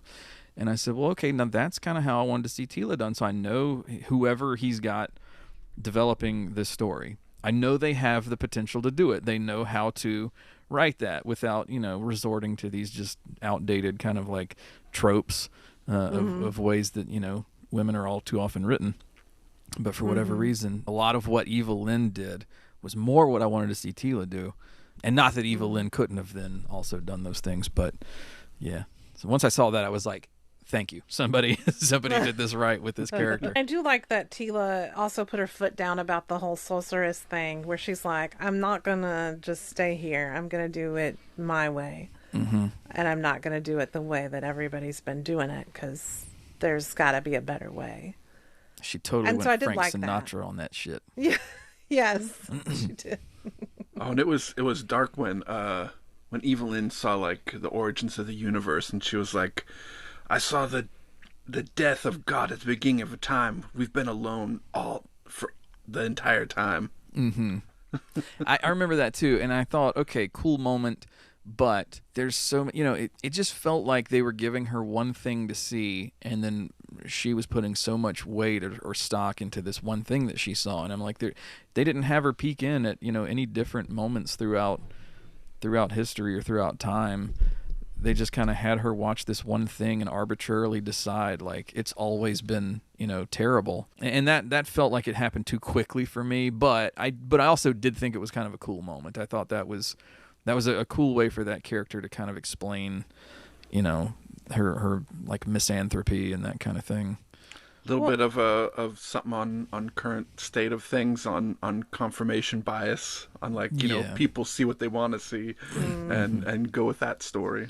Because she could just as easily look at that and say, look at how strong we are as a people. Look at how, if that happened so long ago, we have, fended for ourselves for this long. We have the ability to persevere because we didn't have our gods and things from the beginning. So, I mean, she could have looked at that several different ways. Yeah, and there was something about, I think y'all kind of touched on it, how that was going to show her what it thought she needed to see or what she wanted to see. When they're talking, it was Evelyn that said the universe has no master, so everything is for nothing.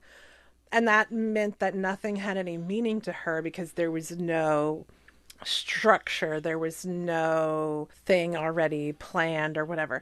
But I thought, doesn't that make everything more meaningful? Yeah. And to me, if there's no way it's supposed to go, then everything is kind of random, and doesn't that give everything else more meaning? But she's also overlooking the fact that, okay, so Zor may have been killed by this serpent, however many years back she's looking. There's still the power of Grayskull. There's still this force that comes down from when it's called upon the chosen bearer of the sword, and there's still this citadel of power that exists and is very real and tangible and can be touched. So I don't know why her seeing that happen to Zor would shatter her faith in everything, because there's still so much that she can see and touch and feel, in the world around her. So that doesn't invalidate all of these other things and all of these other forces. That's kind of how Tila warms her heart in showing her that life and love, that is the magic. And the magic was with you the whole time. That is really sweet. I did write that Evelyn's depression and anger and her not working through her shit is what led her to having people use her, like letting people use her and not controlling what she can. Yeah. And like really taking control of her own life because of that. Another thing I related to, I was like, ooh, they are preaching here today. And I really appreciated that. Yeah, me too. Like you hear enough or you have it validated enough that, like, you know, what you have to say or what you have to contribute is not important enough. You're just not a big enough factor in the grand scheme of things. So you just kind of, you know, you fade into the background. You go, okay, well then, you know, I know I could, you know, slap you around if I wanted to, but I don't care anymore. You've kind of beaten it out of me. I'm just going to hang out over here and do what I need to do when I can. But other than that, you guys make the decisions. You're the important ones. I'm just over here doing what I do. I've certainly felt that way. So yeah, I think they made Evelyn very, you know, relatable to a lot of people in that way. Yeah, definitely. Everything kind of wraps up pretty nice and cleanly and sets up stuff for a third season. And Tila's the new sorceress. She doesn't stuck in Grayskull. Her and Adam kind of got a little flirty moment. They both get the little flushed cheeks. They touched hands. Mm-hmm. It was sweet. And then Skeletor returns to Snake Mountain. Yeah. And Motherboard's there. And Motherboard starts putting the nano stuff into him. And then sees, the symbol of Hordak. Yes, I don't understand the whole infecting Skeletor with cyber garbage. I don't know if he's going to be like, you know, now Morpheus is going to show up and ask him if he wants to be free or what the case is. But, you know, we'll see. But yeah, Hordak's behind it all somehow, which could mean She-Ra as well. Hopefully they don't, like, just take Skeletor out of it, because Mark Hamill's, like, voice acting in this was spectacular. It was one of the best things in this entire series. Oh god, you need the dynamic of Skeletor and Hordak, you know, kind of versus each other, because while they both oppose, you know, the powers of Grayskull, and they both want to see the kingdom fall and all that, and they want to rule the planet, they cannot get along. And so it's so good. It's just a cool source of conflict. And so I hope that we get that. And I did like to see Evelyn looking like the mother of dragons as she walked away. Yeah. I love the flowy dress. I loved the hairdo. It's good. Yeah. I enjoyed that. I gotta say, her fashion was great. Just Revelation as a whole, I thought the character building and the exploration of the relationships and everything that everybody has in this series has been very good so far. I've liked, you know, just a lot of things that we've wanted to see. I think as fans, the older we get, kind of looking back on it and what makes the original cartoon kind of not work for us anymore. When you want to watch like more than just an episode or two, you're like, how many of these can I really watch? There's like 100 and some odd, 135 of these or whatever. You know, we get that now in this series. And so I think that the battles are grand in their scope and they're really well done. I think the animation is perfect for this particular project. It kind of harkens back, but it's very modern. Character designs are true to what we remember, but with some necessary kind of upgrades. It's like the figures that are in the stores now. They look very, like you could pick them up and go, oh, this is exactly what it looked like when I was a kid, but it's different. You know, it's kind of been upgraded for today. I think they're doing a good job with all that. You know, so what gripes I have are minor in relation to how much I'm enjoying the series and how much I think I will enjoy whatever comes next. So yeah, I was surprised that I really enjoyed it too, because I thought, you know, even after the little sort of nostalgia part wears off, it might just be not that interesting to me. Right. But I really enjoyed it, and like you said, the animation where it was nostalgic but also modernized, and I really, really enjoed that about it. Yeah. Unlike the other one that has been posted to Netflix. We did watch a few episodes of that one. And I do like the textures. I like the textures of the animation. I don't hate it as much as I thought I was going to. Yeah.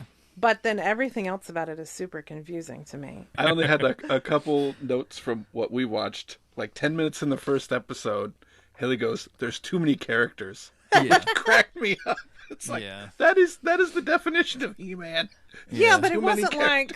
They were hitting you with them one after the other. It was like all these children, all of these baby tigers. There was a whole different tribe of people. Oh my god, the baby Cringer is the cutest thing I've ever seen in my life. Oh my god, isn't he? I said he looks like Finn. Yeah. And he acts like Finn too. Finn is my baby Cringer, and I just thought he was the cutest little thing. Oh, he's adorable. But yeah, I think the look of the show is it reminded me of like the Clone Wars, you know, the Star Wars series. So I mean, they did a good job of kind of like animating that the way kids want to see an animated show today. My problem, like the first thing I wrote down watching that was like, does everybody in the entire planet have to know that Adam's He-Man? Are we just gonna, you know, go ahead and spill that from the beginning? Like, no secret, I'll just change right here in the middle of the street. Don't need to find a phone booth, nothing. I'm just going to do it. You know, anybody can see me. I don't care. The mailman can know I'm He-Man. God bless. Like, that's kind of a core component to what that show or series has always been. And now everybody's got superpowers from Grayskull. He holds the sword up, says the words, freaking Cringer, Ram Man, Tila, or Ram Mam. Man-at-Arms gets the powers. Just, you know, He-Man's And who not... was the new girl? What did she do? She ate stuff all the time. The girl that bounced around a lot. Crass, yes. Oh, isn't she? And like I said, it's been a couple months, but I think that's supposed to be Ram Man, but now it's Ram Mam. Because she has the helmet on. Yes, so she's Ram Man, but she's Ram Mam, which I thought was kind of cool. I'll give that. Okay. I'll give that points. I thought that was pretty inventive. I was really taken aback by their torso length. Yeah. Very short torsos and a lot of leg. And it seemed like their hips were a little off. That's that silly modern look. And I don't like really it at all. I don't either, but you know, I mean I get why, you know, it looks like what kids want to see, and for the most part it is a very slick looking show. But yeah, their character designs are a little just, I want to see the classic look, you know. Yeah, it was a lot to take in. There's definitely parts where I was like, oh my gosh, I can see some 7-year-old just fucking cracking the hell up on this and stuff. Oh, yeah. Like, smashes his nuts and that was crosses funny. his eyes. And I mean, I laughed at that. That was funny. But see, that goes to another thing that kind of bothered me, was like there's too much cute dialogue. There's like, it has that ADHD cartoon delivery that bothers me so much. Yes. You know, like everything has to be cleverly funny shit, and the characters like wildly gesticulating everywhere, and just there's so much frantic. I don't know when it became such a trope, but it reminds me of like Jar Jar Binks. It's like everything has to be like this, and I'm explaining that, and then this happened. Well, come on, like. I feel like a lot of YouTube videos are like that. Yes. Where there's just all of these noises, ning, ning, and all these video inserts and all of this stuff. If it has that, I can't watch it. I have to turn it off. It's too much the scene that comes to mind is when the new Man-at-Arms is like explaining what happened when you became He-Man, and oh my God, and this happened. It's like, could you feel it? And blah, blah. Just talk to him like a person. Just have a conversation. Ask him a question. Let him reply. Kind of like we're doing right now. But like, you know, when you call down the power and freaking everybody around you gets powers too, is it that special anymore? Not everybody needs the power of Grayskull. Can we just have He-Man and Cringer be the, you know, that's like what we were talking about. Duncan, Man-at-Arms, when I said in Revelation, he's maintaining that physique himself. That's not the power of Grayskull. Now, you know, this like 13-year-old Man-at-Arms has... He doesn't have to maintain it. He doesn't have to be like a skilled fighter. He just goes ahead and mooches off the power that like He-Man calls down. He's like, cool, now I can do stuff too. Even the bad guys got like impressive superpower transformation scenes, and I was just like, no, we don't need.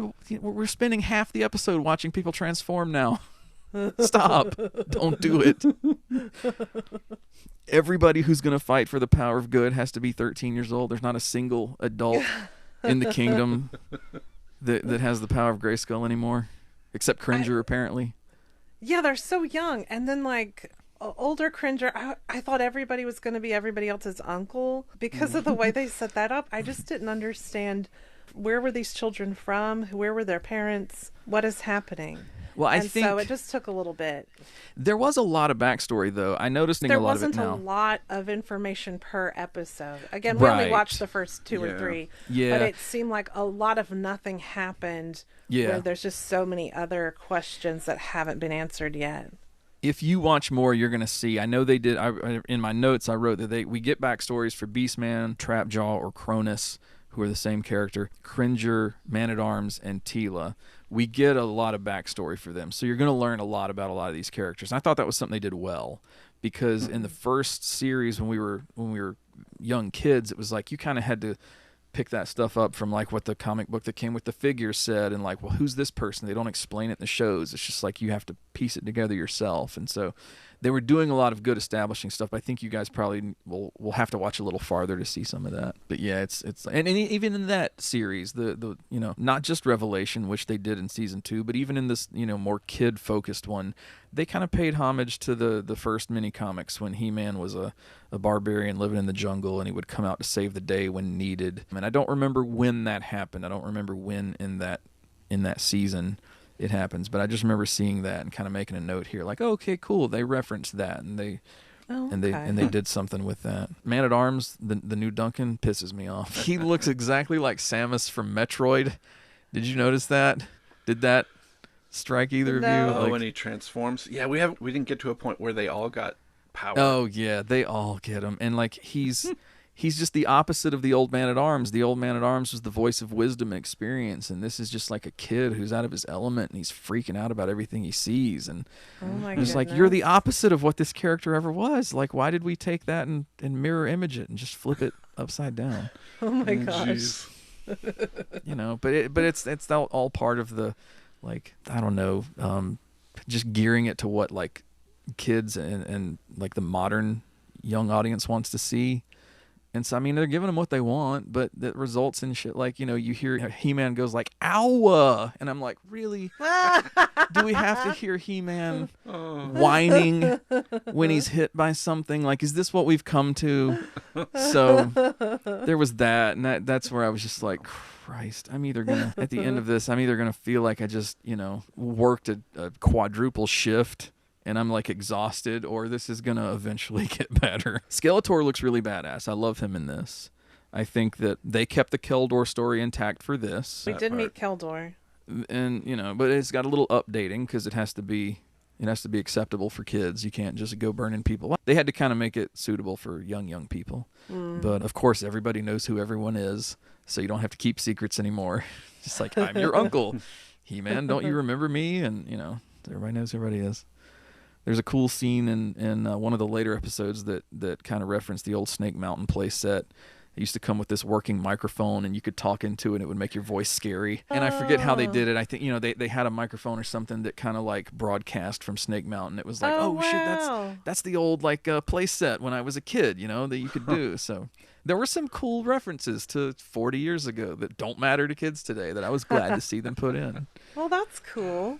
Yeah. Man. This series though is going to really piss off like certain parents who don't like woke things like seeing women have powers. It's going to really upset those like, you know, dinosaurs. But, you know, they definitely get, you know, like Tila is super powered, and then they turned Ram Man into Ram Mam, and she's got superpowers. I mean, you're going to hear complaining from people, and they probably already have been complaining that, oh, you know, now we've got to make everything woke, and we've got to give equality to everything. So I could already hear the, you know, just dinosaurs bitching in the forums as I was watching this show. I was like, oh, this is gonna upset some of these clowns. It's like empowered women. Oh God.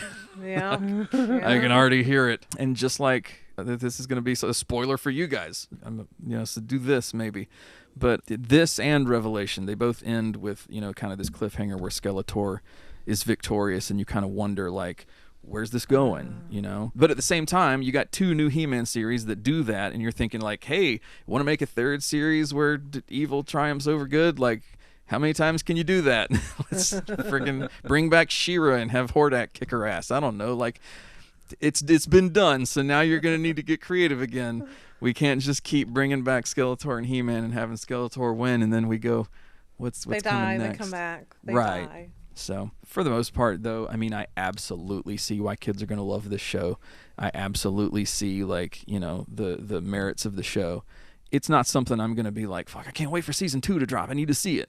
I'll probably watch it when it does. I'm not going to enjoy it as much as Revelation, but, you know, it's got things that drive me crazy as somebody who doesn't like a lot of the modern animation style, like that Teen Titans Go kind of hyperactivity of so many cartoons today.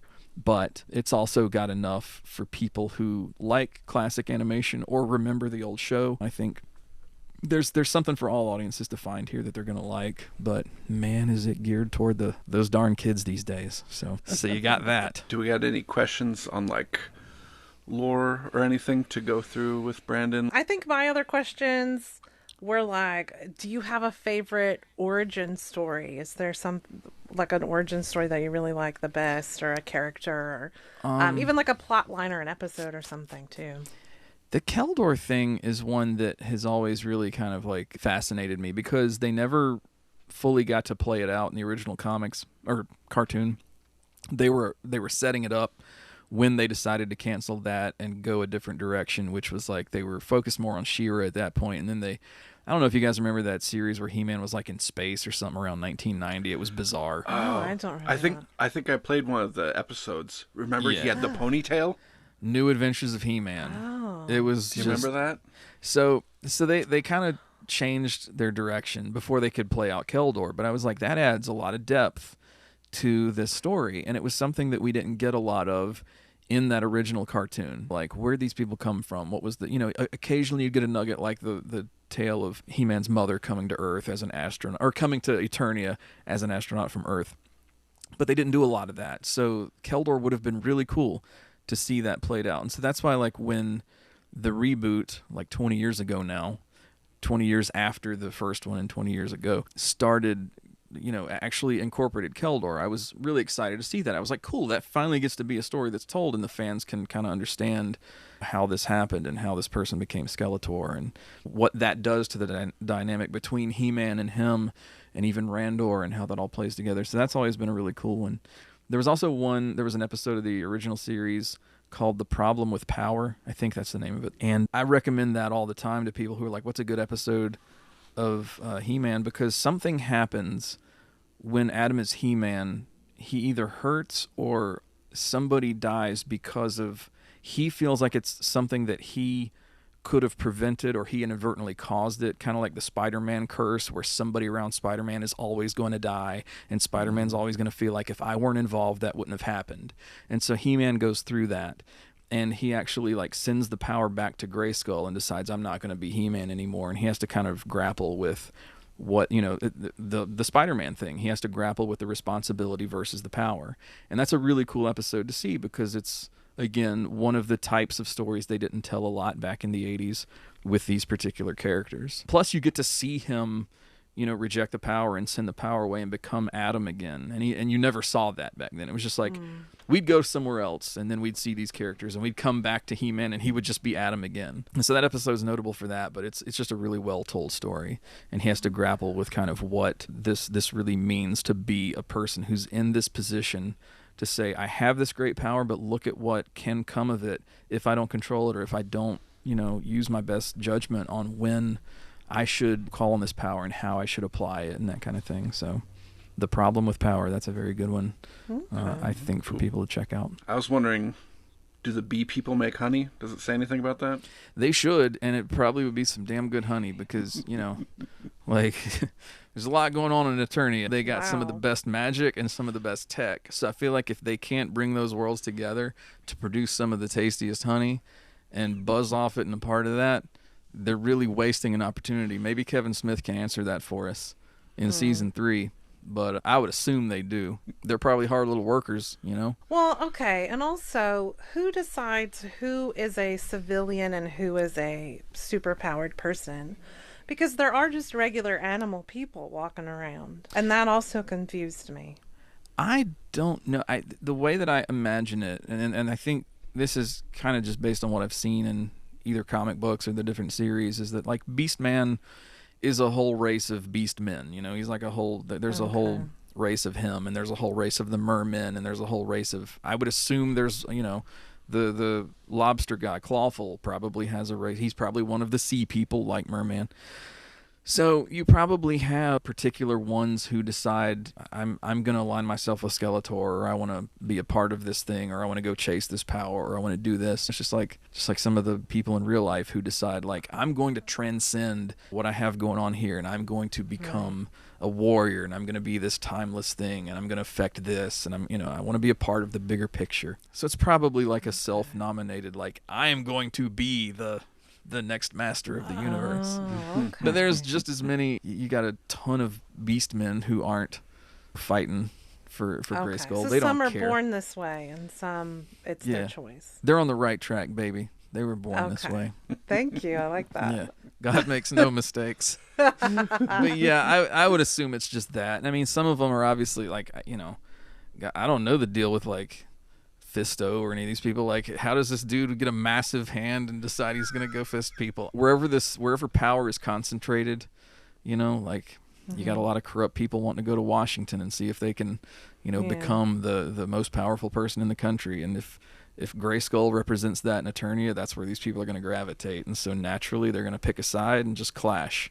I just wish they would leave sweet little creatures like Panther. Come on now.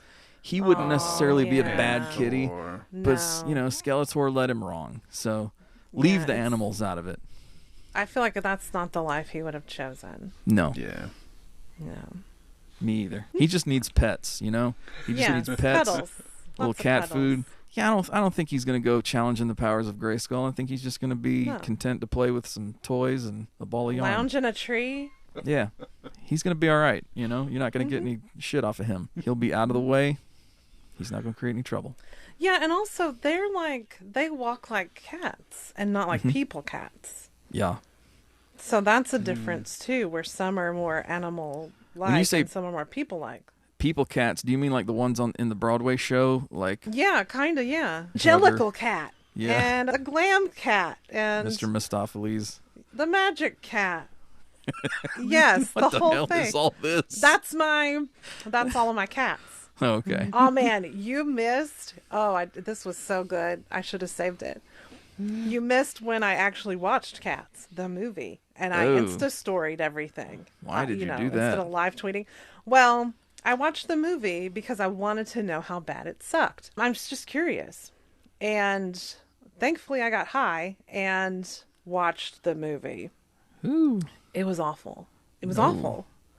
And it was so awful, I laughed the whole time, and I Insta-storied about it. And I had some good zingers in there, quite honestly. I don't remember what it was now, but the whole thing was just insane to me. That was one of those moments where somebody should have honestly said, you know what, cinema has been a mistake.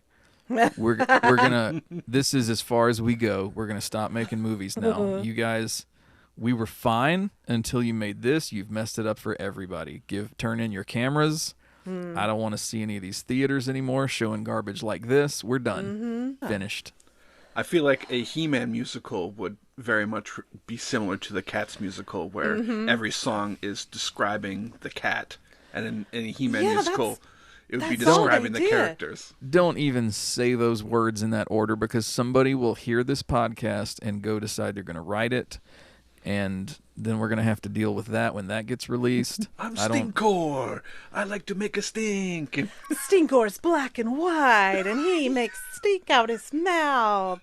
I'm going to go ahead. His legs are strong, and I'm going to stop both of you right now. And if this weren't a podcast where people needed to finish listening to it, I would send you to the corner to think about what you've done. In fact, I should, and just close it out myself. But be like, as soon as you're not high anymore, you got something to hate now. Go back and listen to that idea. Oh, man. Yeah, no, it would be Hailey awful. Hates Everything, the episode on the non-existent He-Man musical. Yeah. What a pile of garbage.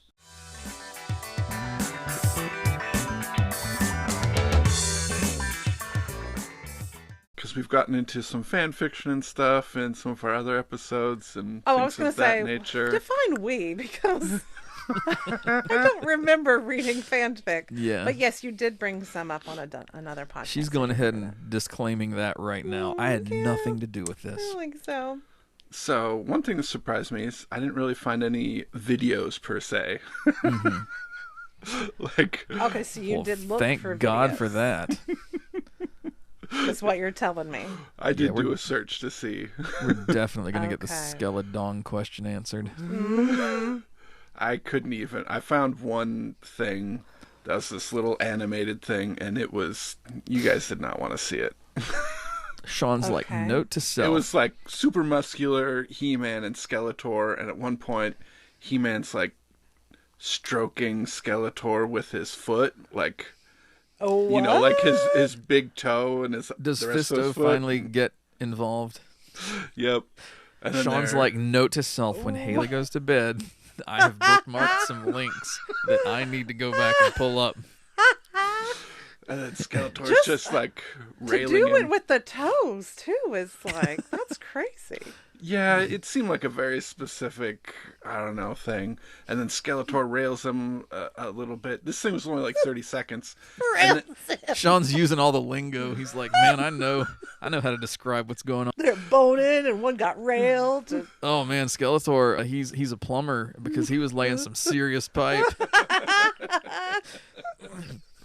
well, apparently the pipe leaked because at the end they were all covered. Stop.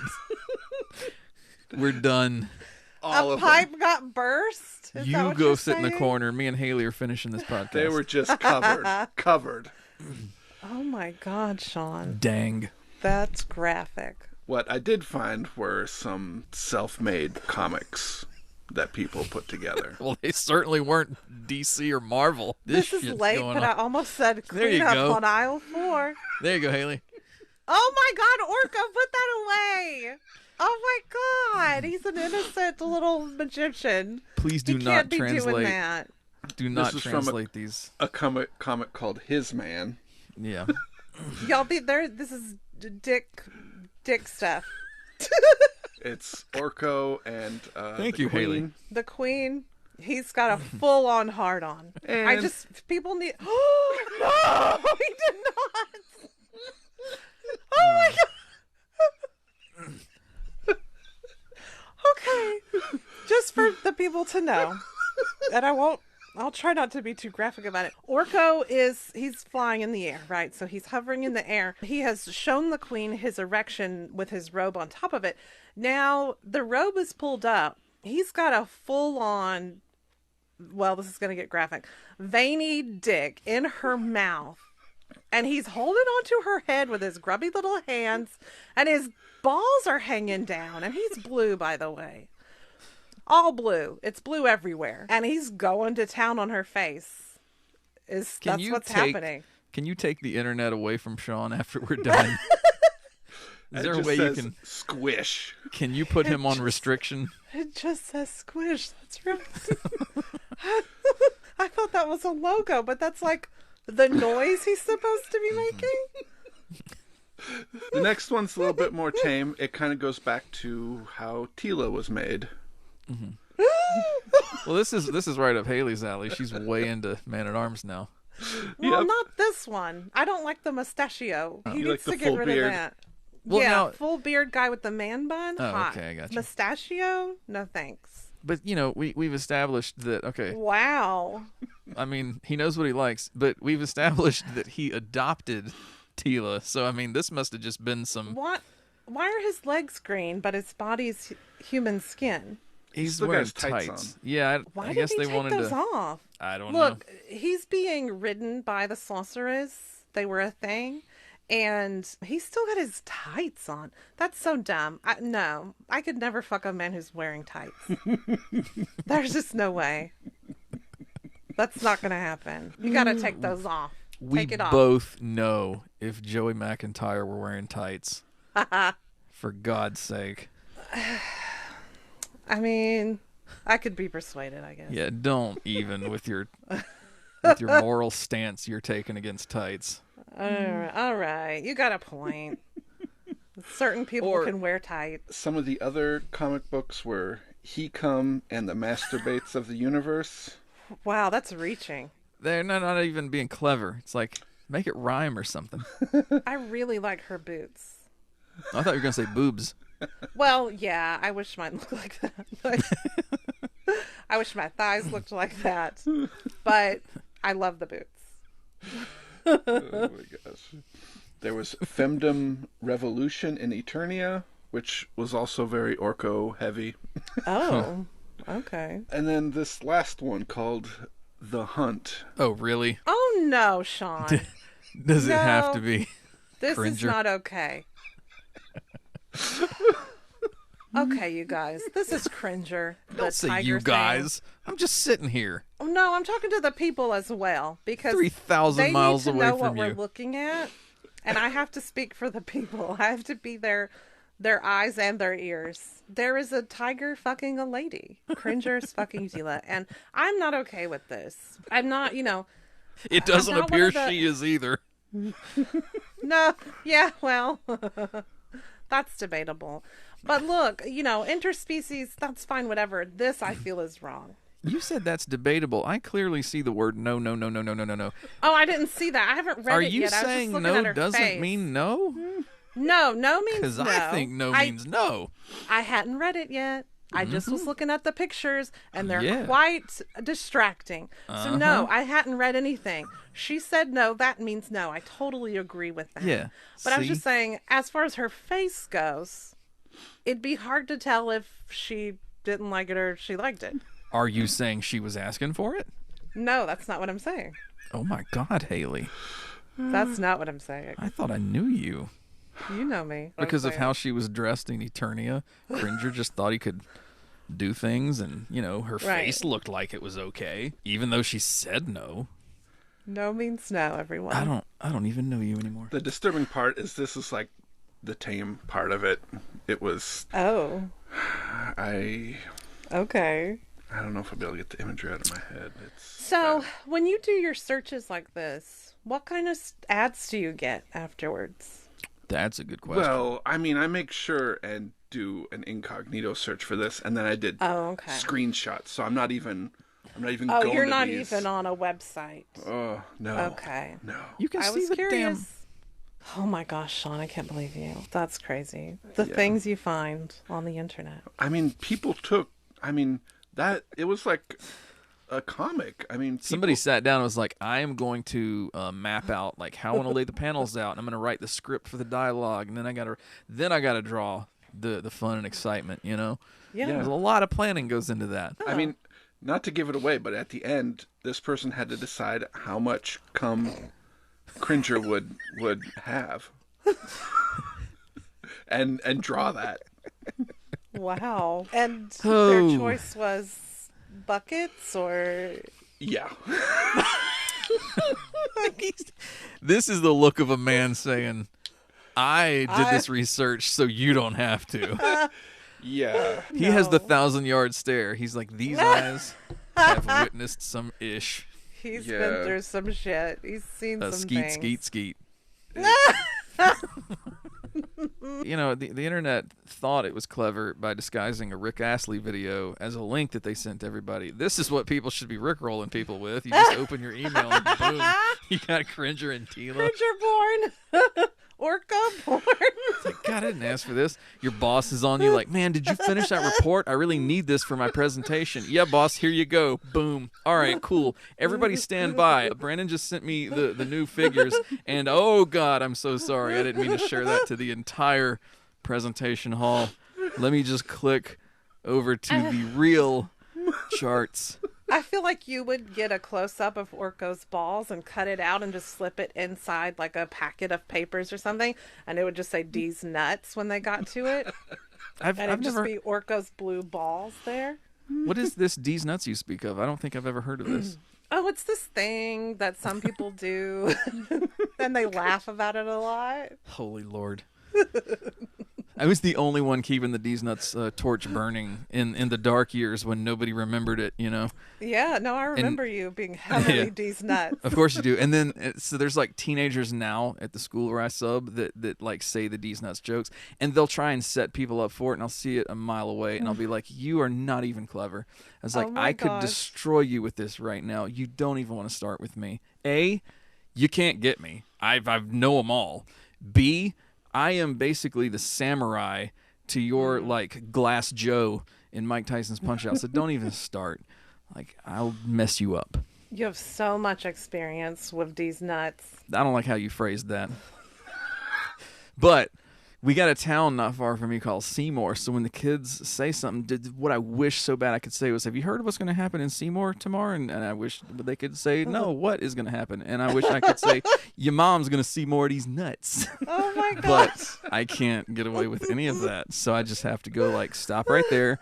Don't finish your joke. And now open your textbooks and finish your whatnot. We were watching some show the other day, and one of the characters did a D's Nuts joke, and I was just like, oh, I gotta tell Brandon. But, I probably heard it already. Oh, no, it wasn't even a good one. It was just like, oh, they said it, and you don't hear people say it. Well, I don't hear people say it often. Ah. or like at all, unless it's you, usually. So. I have a problem. I'm out of control. Well, I have thoroughly enjoyed talking about this with you, Brandon. I'm so glad that you could come to the show. Me too. And be a part of this.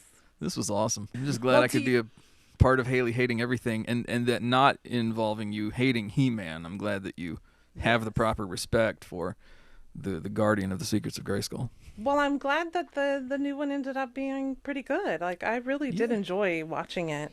And it didn't feel like, oh, okay, I got to do this now. Or, oh, well, I hope it gets to the next episode and something happens. No, it was constantly stuff happening. We learned a lot. It was it was entertaining. It was fun to watch, and I thought the acting was great. And I enjoyed hearing the different actors that I know do the voices and stuff. And I really enjoyed it. I was very happy I didn't hate it. So, Brandon, do you have anything? Hailey doesn't actually hate everything. Hailey hates a lot of things. I do hate a lot of, but not actually everything. Yes, that is correct. As we have now seen. You were going to ask me something, and then I started pontificating. I was just going to ask if you wanted to plug anything, since we are getting to the I don't have anything to plug yet that's new, but if anybody would like to look me up on the internet, I do occasionally strum a guitar and sing, and you can find some of that stuff if you search for Brandon Mullis Music, or, just on Spotify and stuff, just search me by my name, Brandon Mullis. It's Mullis. I've got original music, I've got covers, and I've got a new album coming that was just recently recorded this past summer and fall that's being mastered right now at a studio in Atlanta, and it will probably be out in February. My guess would be late February. And I'm really excited about it because, holy crap, this is probably one of the strongest collections of songs I've ever written and recorded. I'm really happy with how it turned out. That's awesome. It will be called it'll be called Highways and Stars, and it's I don't have a release date yet, but the first single is going to be called Leave Salem, and that's coming out on January 28th. That's going to be on all streaming and download platforms. I think on Spotify, too, if you want, we can add a song to the end. So if they listen to the podcast on Spotify, it'll actually play one of your songs at the end. Ooh, sweet. I believe so. Ooh, it doesn't go to the other podcasting platforms, but on Spotify, you can add in. Oh, okay. All right, I'll see what we can do. So if y'all are listening to this on Spotify, you might not even have to do anything. It might just be able to play right into Leave Salem. Ooh-wee. Ooh-wee indeed. Ooh-wee, exciting. Which is probably what Tila was saying in that comic that he just showed. Well, as you pointed out a lot, she was saying no. I know. I just like seeing your face as soon as I say that. And see, that's what we in the biz call a callback. And you have moved on to other things, and then here I am still thinking of the nasty thing. And then I say the nasty thing, and it just messes you up. And I get a lot of pleasure out of that. Yeah, and you always have. It's like back in the day, we'd be sitting in class. Hailey was a good student. She didn't like getting into any kind of mess. She'd be trying to do her work and stuff. I'd be sitting there just talking filth. I'm just saying the dumbest crap next to her. And she's like, "Look, a lot of fun impressions. I did enjoy those." Yes, I did. Like when Yoda said, "Skeet, skeet," you did. I was doing that all the time back then.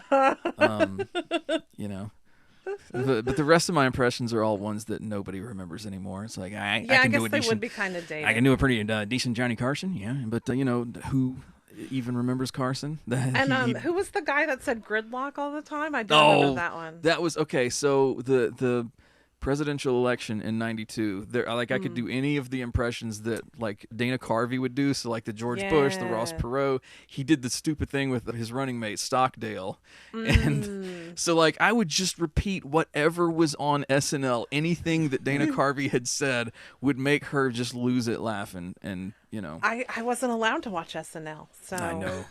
One of the many ways in which I was super edgy, but yeah. so I would come into like. What was it? What did we have together? We had, I think, English Lit, and I was just armed with whatever had been said on SNL, and she'd be over there dying because she was just hearing this hilarity, secondhand from a true master of impressions like myself at 12 years old. So it was good. You kept me entertained. You kept me laughing. Mm-hmm. That was something I needed. I mean, that's what I'm here for. That's what I'm here for. All right. Well, Sean, I guess you don't have anything to plug. You're just like a computer dude doing your own thing outside of the podcast. So, looking up nastiness. Yeah, looking up nastiness. he's very silent but shaking his head. Like he's not coming right out and saying, "No, I won't be doing that." Just Yeah, let the I'm record glad show. you noticed that because I did notice that as well. Where he's just like he. Oh, no, not I. Me? No. Not this boy. I'm not going to be looking it up again. Okay, real quick. At the end of Revelations, He-Man and Teela getting together. The first time they do it, is he going to be Small Adam or Big He-Man? You know, this kind of thing is none of our business, really. You know, what people do in the privacy of their bedroom is really up to them. And I just don't think we need to worry about it. I have an opinion. I think he's going to be Small Adam because that's who he chose to be in heaven. In paradise, he was Small Adam. So I feel like he's going to be Small Adam in the bedroom. What if he started as Small Adam and then became He-Man, like, in the middle? He's got to my tell God. somebody. You can't just go into that. You got to work your way up to that. Oh, would that be a move? Jeez. He's got to tell somebody. What It's a he's just finishing got to move. say a thing. He's just got to... Well, that seems too tricky, Woo. If he's inside her and then becomes He-Man and enlarges that penis, that's going to hurt right off the bat. You got to ease into that. I'm not saying she doesn't want big He-Man as well. But Yeah. pull out, change, then come back in. You know what I'm saying? It's just, don't do it while you're there. asking the important questions. Well, I've enjoyed our conversation. I will go ahead and wrap this up. It's like, if y'all have a long-ass road trip ahead of you, this is your episode. Let me tell you, it works. As somebody who has often traveled long, long distances with Hailey Hates Everything as my in-car companion, so Yay! I'm often thankful for this very podcast. I'm glad that we can keep you entertained. Yes, ma'am. That warms my cold, cold heart. Whew. Y'all, I hate to say goodbye, but I love to watch you walk away. Thank you for joining us. Bye! Bye. Bye.